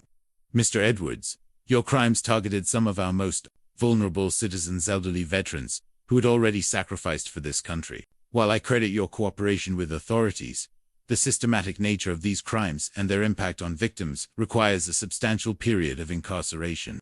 After the hearing, Michael's lawyer approached me in the hallway. Mr. Edwards, your son wanted me to tell you that he knows he disappointed you, and he doesn't expect forgiveness. But he hoped someday you might understand that he got in over his head and didn't know how to get out. I looked through the courthouse window at Michael, being led away in handcuffs. He had many opportunities to get out, I said. He chose to go deeper instead. Lisa's trial began 2 months later. Unlike Michael, she'd refused all plea offers and maintained her innocence. Her defense strategy became clear during opening statements. She would claim that she'd been providing legitimate financial services and that any irregularities were misunderstandings or clerical errors. I was the prosecution's first witness. Walking into that courtroom, seeing Lisa at the defense table in a business suit, felt surreal. She looked professional, composed, like someone you'd trust with your finances. The prosecutor, Assistant U.S. Attorney Jennifer Walsh, walked me through my story methodically. The discovery of missing funds, the forged power of attorney, the systematic theft, my decision to contact federal authorities. Mr. Edwards, when you discovered that your own daughter had been stealing from you, what was your initial reaction? Shock, disbelief, then anger. But mostly, I felt betrayed by someone I'd trusted completely. Did the defendant ever acknowledge that she had taken money without your authorization? She admitted taking money, but she claimed she had authorization through the power of attorney. The power of attorney you never signed, correct? Lisa's defense attorney, a sharp woman named Rebecca Torres, tried to paint me as a confused elderly man who'd forgotten signing documents. Mr. Edwards, you're 67 years old and take medication for chronic pain. Isn't it possible you simply don't remember signing the power of attorney? No, I have a clear memory of never signing that document. I also have medical records showing my mental capacity is unimpaired, and I have documentation proving I was at a VA appointment at the time the document was allegedly notarized. But isn't it true that you were frustrated with managing your own finances and asked your daughter for help? I asked for help understanding paperwork occasionally. I never asked her to take control of my accounts or to spend my money without my knowledge. The most powerful testimony came from other victims. Robert Henley testified about how Lisa had convinced him to sign documents by claiming they would help him receive additional benefits he'd earned. She said the VA was holding back money I was entitled to, and that her services would help me get what I'd earned. Robert testified. She seemed so knowledgeable about veterans' benefits that I trusted her completely. Margaret Chen's elderly father testified with the help of a translator about how Lisa had exploited his hearing difficulties and limited English to steal his benefits. She spoke very loudly and slowly, like she was being patient with my hearing, he said through the translator. I thought she was being kind. I didn't understand she was stealing from me. The financial expert testimony was devastating for Lisa's defense. Agent Thompson explained how the systematic nature of the thefts, the forged documents, and the money laundering techniques demonstrated clear criminal intent rather than clerical errors. This wasn't a case of sloppy bookkeeping. Agent Thompson testified this was a sophisticated fraud operation with multiple bank accounts, shell companies, and carefully planned victim targeting. When Lisa took the stand in her own defense, her testimony was confident but unconvincing. She maintained that she'd been providing legitimate services, that all clients had provided proper authorization, and that any missing funds were the result of accounting errors she was working to resolve. I dedicated my career to helping elderly veterans navigate complex financial systems, she testified. Every service I provided was designed to help clients maximize their benefits and protect their financial security. But under cross-examination, her story fell apart. Prosecutor Walsh methodically walked through the forged documents, the victim testimonies, the financial records that showed systematic theft. Ms. Edwards, if you were providing legitimate services, why did you forge your father's signature on the power of attorney? I didn't forge anything. My father signed that document, but we have proof he was at a VA appointment at the time the document was allegedly notarized 20 miles away. There must be some mistake in the records. And the 26 other clients who claim you stole from them are they all mistaken too? They misunderstood the nature of our financial management services. The jury deliberated for less than 4 hours. When they returned with guilty verdicts on all counts, Lisa showed emotion for the first time during the trial, not remorse, but anger and disbelief. Judge Morrison scheduled sentencing for the following month, but she made her feelings clear. Ms. Edwards, the evidence presented at this trial demonstrates a callous disregard for the welfare of elderly veterans who trusted you with their financial security. Your victims served this country with honor and earned their benefits through sacrifice. Your systematic exploitation of their trust represents a particularly egregious form of elder abuse. As I left the courthouse after the verdict, reporters asked for my reaction. Justice was served today, I said. 27 elderly veterans will receive restitution. And a criminal enterprise that was targeting vulnerable veterans has been stopped. That's what matters. But walking to my truck, I felt no satisfaction, only the hollow sadness of watching my daughter be led away in handcuffs, still refusing to acknowledge the harm she'd caused. The trial was over, but the real work of healing was just beginning. Lisa's sentencing hearing filled the largest courtroom in the federal building. 23 of the 27 victims or their family members attended, along with reporters, prosecutors, and advocates for elder abuse prevention. Judge Morrison called the hearing to order, her expression stern as she reviewed the sentencing reports. Ms. Edwards, before I impose sentence, I want you to understand the full scope of the harm you've caused. Your crimes affected 27 elderly veterans who had earned their benefits through service and sacrifice. The total financial loss exceeds $400,000, but the emotional and psychological damage is immeasurable. The victim impact statements took over an hour to read. Some victims testified in person, others had family members speak for them, and several had written statements read by the prosecutor. Robert Henley spoke first, his voice strong despite his age. Your Honor, Lisa Edwards didn't just steal my money. She stole my confidence, my independence, and my faith in people. At 81 years old, I thought I was past being fooled by criminals. She made me feel stupid and vulnerable, and that feeling of shame lasted long after the money was recovered. Margaret Chen spoke for her father, who was too frail to travel. My father served 2 tours in Vietnam and earned his benefits through wounds that still cause him pain 50 years later. Lisa Edwards saw those benefits as easy money to steal. She targeted him specifically because his hearing loss made communication difficult and because he lived alone. She exploited his disabilities, the same disabilities he earned serving this country. The most powerful testimony came from the widow of Harold Martinez, a Korean War veteran who had died during the investigation.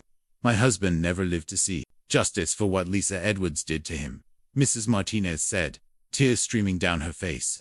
She stole $31,000 from him over 10 months, money he'd saved for my care when he was gone. He died believing he'd failed to provide for me, never knowing that a criminal had robbed him. Lisa Edwards didn't just steal money, she stole my husband's final months of peace. When given the opportunity to speak, Lisa stood and faced the judge. Her statement was brief and revealed no genuine remorse. Your Honor, I acknowledge that mistakes were made in my business practices, and I accept responsibility for any harm that resulted. I want to express my regret to the clients who felt they were poorly served by my company. Even at sentencing, she couldn't bring herself to admit she'd committed crimes or acknowledge the systematic nature of her theft. Judge Morrison's response was swift and harsh. Ms. Edwards, your statement demonstrates a complete lack of understanding about the nature of your crimes and their impact on victims. This was not a case of poor business practices or client dissatisfaction. This was systematic criminal fraud targeting elderly veterans, many of whom were specifically chosen for their vulnerabilities. The judge reviewed Lisa's criminal history, prior convictions, but evidence of financial irregularities going back years that hadn't been prosecuted. The evidence shows that you developed increasingly sophisticated methods for targeting and exploiting elderly veterans. He created false documents, manipulated vulnerable individuals, and built a criminal enterprise designed to expand across multiple states. Judge Morrison sentenced Lisa to 42 months in federal prison, followed by 3 years of supervised probation and full restitution to all victims. Ms. Edwards, you will serve 36 months in federal prison, with 6 months in a halfway house. As part of your you are permanently barred from any business involving financial services for elderly clients, and you will be subject to financial monitoring for the duration of your probation. The restitution order totaled $427,000, including interest and penalties. Lisa would also be required to perform 500 hours of community service specifically related to elder abuse prevention. Furthermore, Judge Morrison continued, this case will be used as a training example for federal investigators, prosecutors, and elder abuse prevention advocates. Your crimes have helped illuminate the vulnerability of elderly veterans and the need for stronger protections. As Lisa was led away, she looked at me for the first time since the trial began. Her expression wasn't remorseful or apologetic, it was resentful, as if I was somehow responsible for her situation.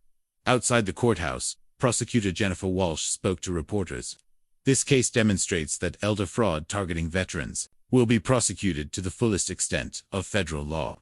Lisa Edwards built a criminal enterprise that could have expanded nationwide. If her own father hadn't had the courage to report her crimes, I was asked to comment, but kept my statement brief. Justice was served today. The 27 victims will receive full restitution, and Lisa Edwards will serve significant time in federal prison. Most importantly, this case has led to new protections for elderly veterans that will prevent similar crimes. After the media attention died down, I drove to Robert Henley's house to check on him.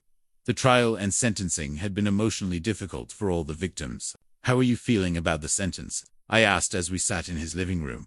"Satisfied, mostly. 42 months seems appropriate for what she did. But I keep thinking about Harold Martinez, dying without knowing why his money was gone. Sentence can fix that. Robert, you testified with dignity and strength. Harold would have been proud to see how you stood up for all the victims. Darren, can I ask you something personal?" "Of course.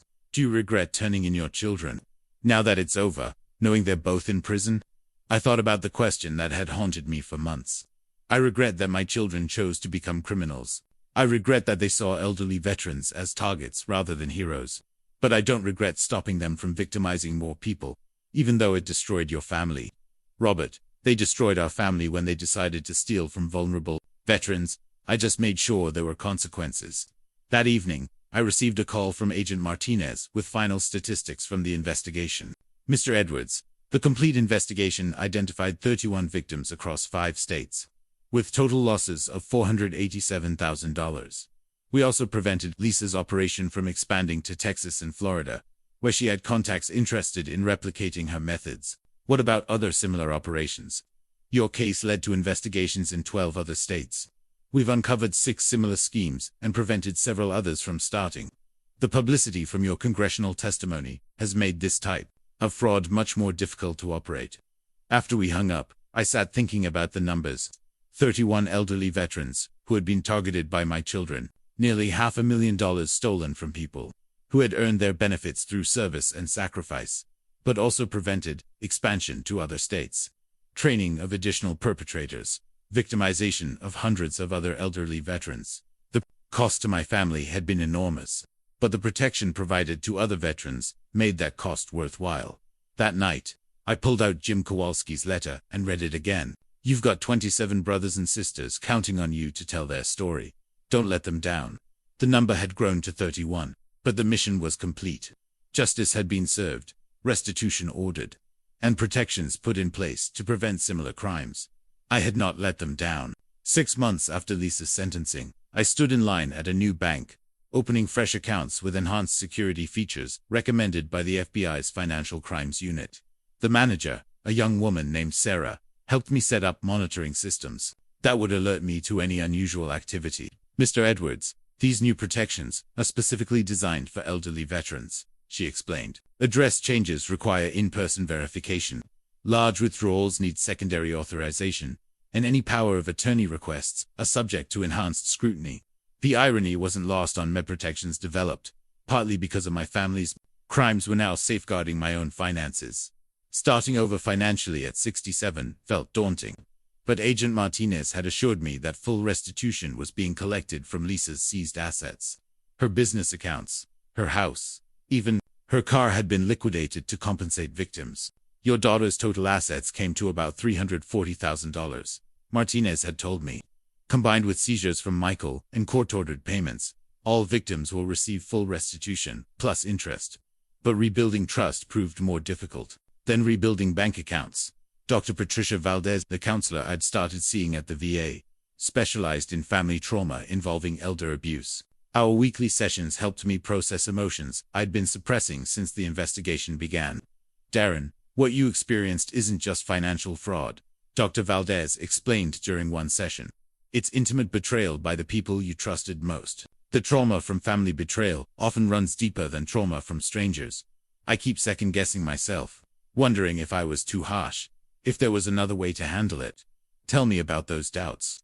"Sometimes I wonder if I should have tried harder to help them instead of turning them in. They were my children. Shouldn't family loyalty have counted for something?" Dr. Valdez leaned forward. "What do you think would have happened if you hadn't reported them?" I thought about the evidence we'd uncovered, the expansion plans, the training materials, the victims in other states. More elderly veterans would have been victimized. The operation would have grown. And how do you feel about that possibility? Sick, angry, responsible for preventing it. Darren, you made the only choice that protected vulnerable people from continued harm. That's not Betrayal, that's heroism. The sessions helped, but the practical reality of rebuilding my life remained challenging. Simple tasks like grocery shopping or going to medical appointments triggered anxiety about trusting anyone with access to my personal information. I'd given the grocery store clerk my credit card hundreds of times without worry. Now I watched carefully as transactions were processed, conscious that financial information could be misused by people I trusted. The psychological impact extended beyond finances. I found myself questioning relationships, wondering about motives when people offered to help with anything. The basic trust that makes daily life manageable had been shattered. But slowly, with Dr. Valdez's help and support from fellow veterans, I began rebuilding that trust selectively and carefully. Robert Henley became a regular visitor, stopping by for coffee and conversation about our shared experience. We'd formed an unlikely friendship based on mutual understanding of what we'd endured. "You know what helped me the most?" Robert asked during one visit, realizing that what Lisa Edwards did to us says nothing about us and everything about her. We weren't foolish or weak, we were normal people targeted by a professional criminal. I still feel like I should have seen the signs earlier. "Darren, she was your daughter. You trusted her because parents are supposed to be able to trust their children. The fact that she violated that trust doesn't make you gullible, it makes her a predator." Jim Kowalski visited from Colorado, bringing his wife Martha for what became a healing weekend of military stories and mutual support. "Brother, you look better than I expected," Jim said, as we sat on my small apartment balcony, watching the desert sunset. "Some days are harder than others, but I'm getting help, staying busy, trying to focus on the positive outcomes." "What positive outcomes?" "The new protections for elderly veterans. The investigations in other states that prevented more crimes. The publicity that educated people about this kind of fraud." Martha, who'd been quietly listening, spoke up. "Darren, Jim told me what you went through, and I wanted you to know something. My father was scammed by a financial advisor 5 years ago. It wasn't family, but the impact was similar: lost savings, lost trust, lost dignity. Seeing your case on the news helped me understand what my father experienced and why he became so withdrawn afterward. These conversations helped me understand that my family's story had become part of a larger narrative about protecting vulnerable, elderly people from financial exploitation. The VA reached out about participating in their new fraud prevention program. They wanted me to speak at training sessions for VA employees and at educational seminars for elderly veterans. "Mr. Edwards, your experience gives you unique credibility," explained VA Fraud Prevention Coordinator Susan Chen. "You understand both the victim's perspective and the family dynamics that enable this type of crime." I agreed to participate, finding purpose in helping prevent others from experiencing what we'd endured. My first speaking engagement was at a senior center in Mesa, where 40 elderly veterans and their spouses learned about recognizing and preventing financial fraud. "The hardest thing to accept," I told them, "is that the person stealing from you might be someone you love and trust. But trust without verification isn't protection, it's vulnerability."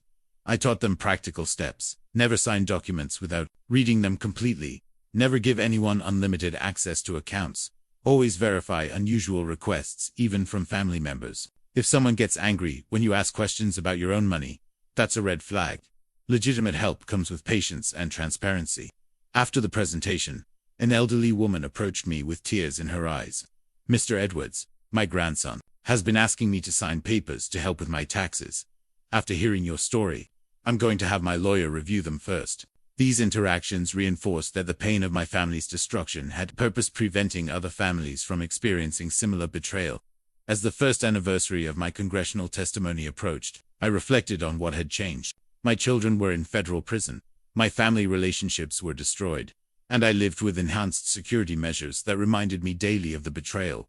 But 31 elderly veterans had received justice and restitution.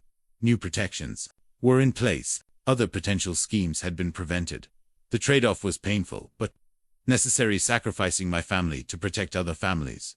In quiet moments, I still grieved for the children I'd raised, the family I'd thought we were, but I no longer questioned whether I'd made the right choice.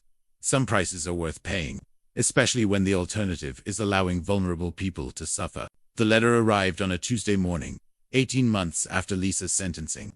The return address showed the federal correctional institution where she was serving her sentence. I stared at the envelope for a long time before opening it.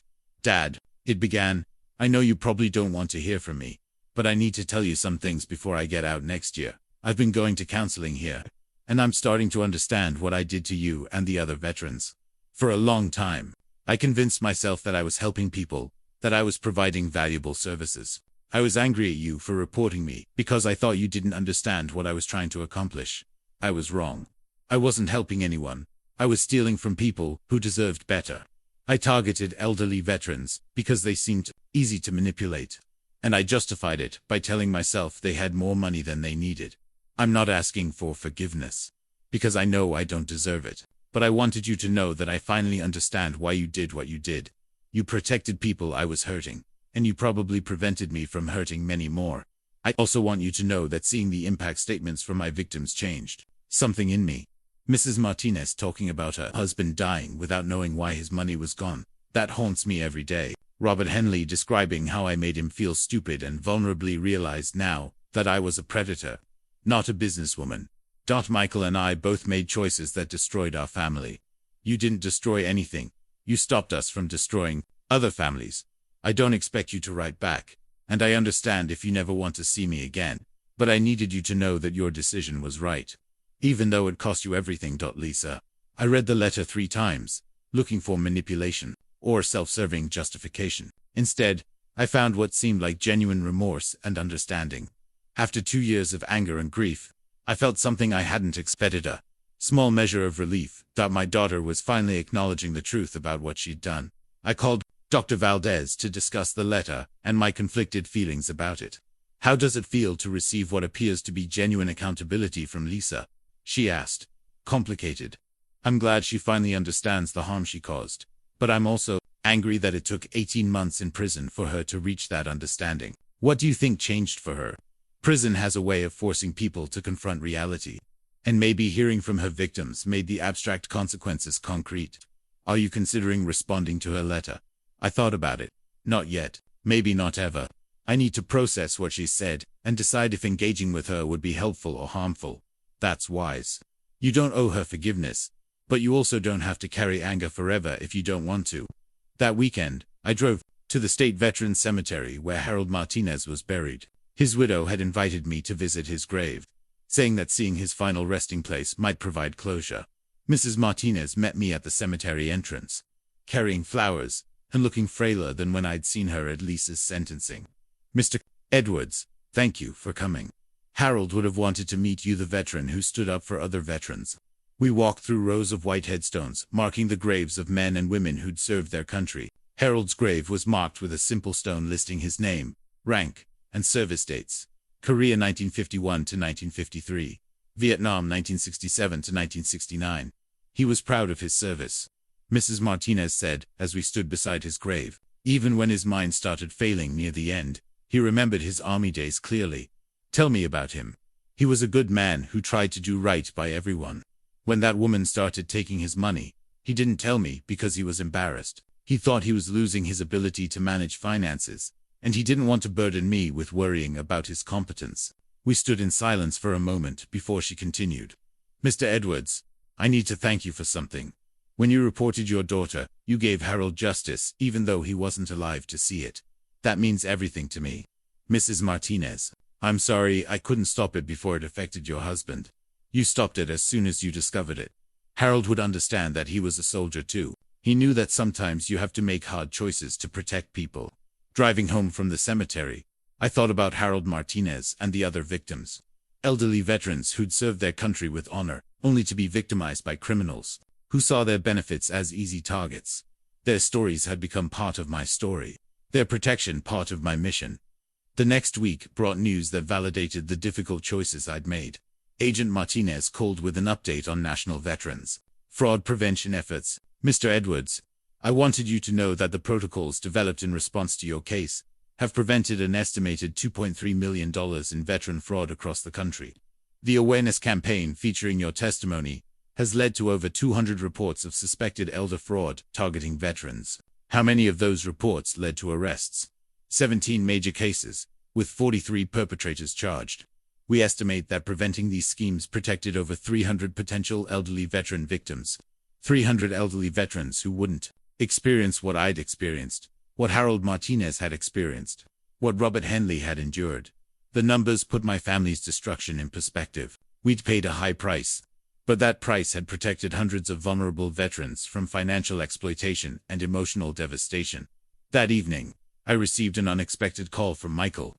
It was our first conversation since his plea hearing 2 years earlier. "Dad, I got out of prison last month. I'm in a halfway house in Tucson, and I wanted to call before trying to see you." His voice sounded different, older, more serious, less manipulative. "How are you doing, Michael?" "Better than I deserve. I've been clean from gambling for over 2 years, and I'm working with a counselor to understand why I made the choices I did." "And what have you learned?" "That I was weak and selfish.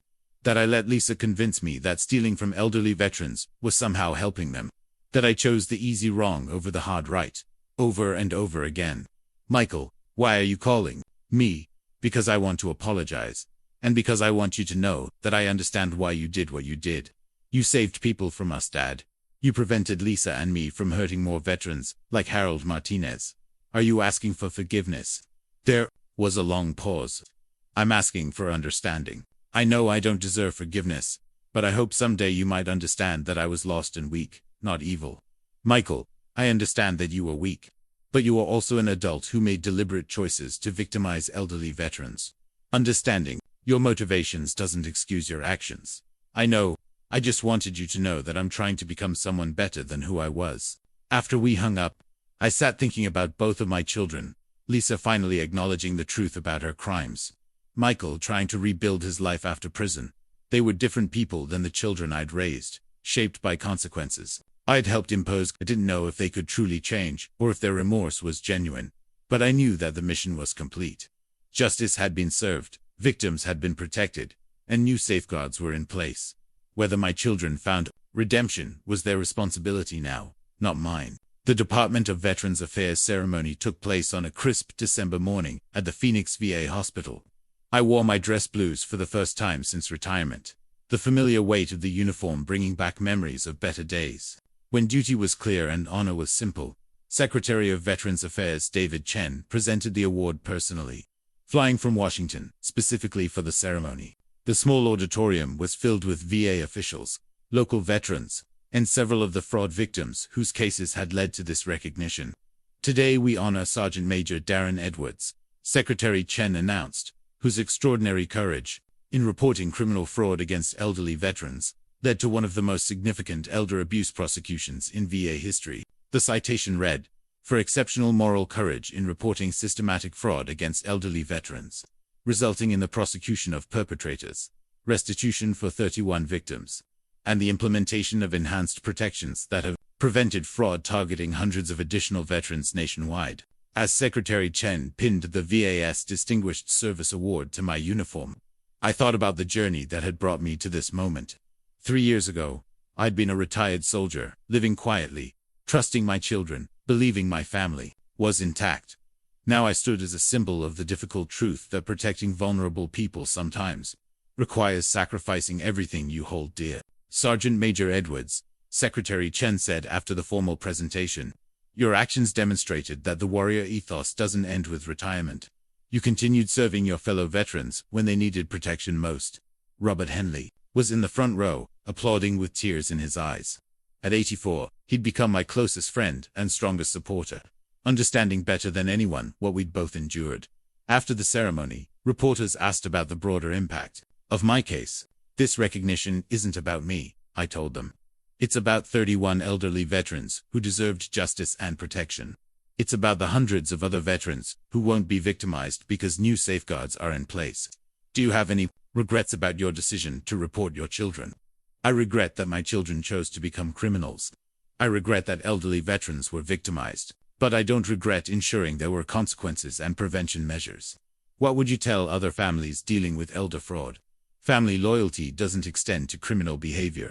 If you know someone is victimizing elderly people, you have a moral obligation to report it, regardless of your relationship to the perpetrator. Later that afternoon, I visited Mrs. Martinez, who'd been too frail to attend the ceremony. She lived in a small apartment near the cemetery, where Harold was buried, surrounded by photos of their life together. "Mr. Edwards, I saw the ceremony on the news," she said as we sat in her living room. Harold would have been so proud to see you honored for protecting veterans like him. Mrs. Martinez, this award belongs to Harold and all the other victims. They're the ones who suffered so that others could be protected. Have you heard from your children since they were released? Letters from both of them. They seem to understand now what they did and why I reported them. But understanding doesn't undo the harm they caused. Do you think you'll ever have a relationship with them again? I'd been asking myself the same question for months. I don't know. They're different people than the children I raised. And I'm different than the father who trusted them completely.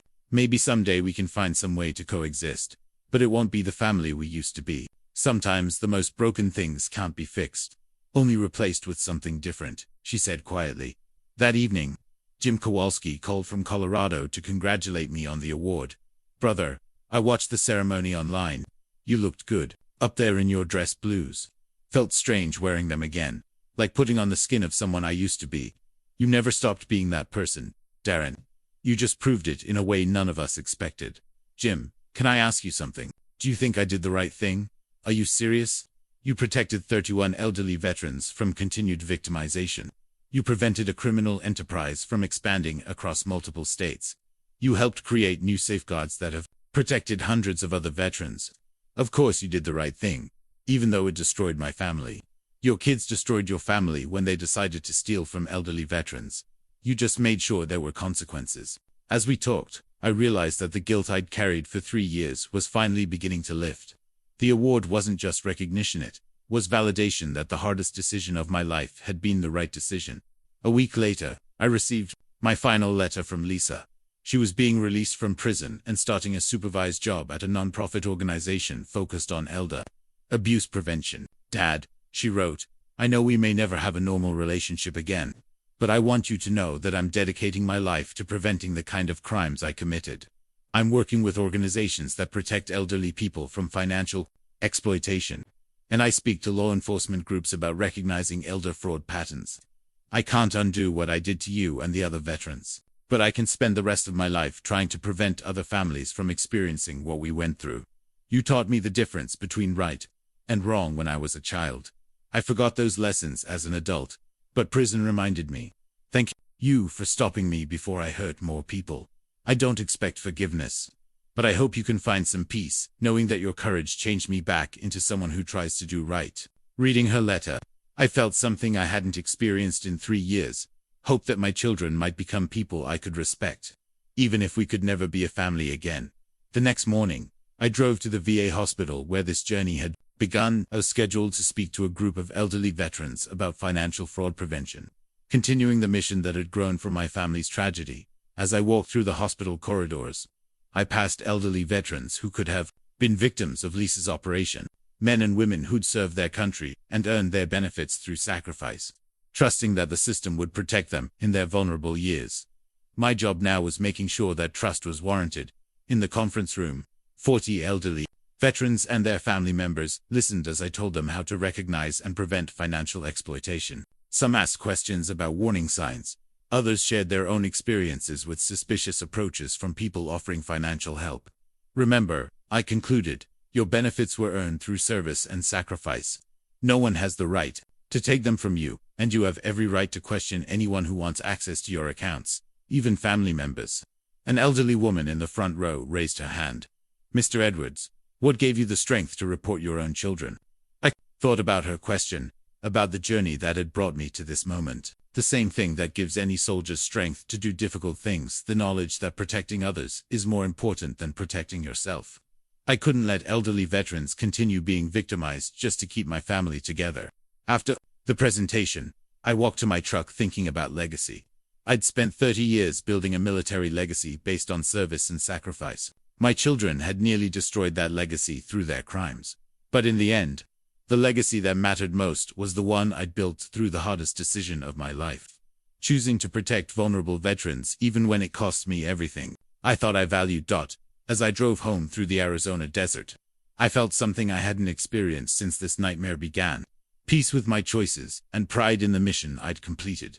Some battles are fought with weapons and tactics. Others are fought with courage and conscience.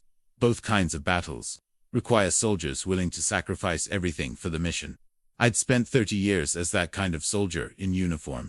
When duty called again, I'd answered as that same soldier out of uniform. The mission was complete. The veterans were protected. Honor was served. That was legacy enough for any soldier.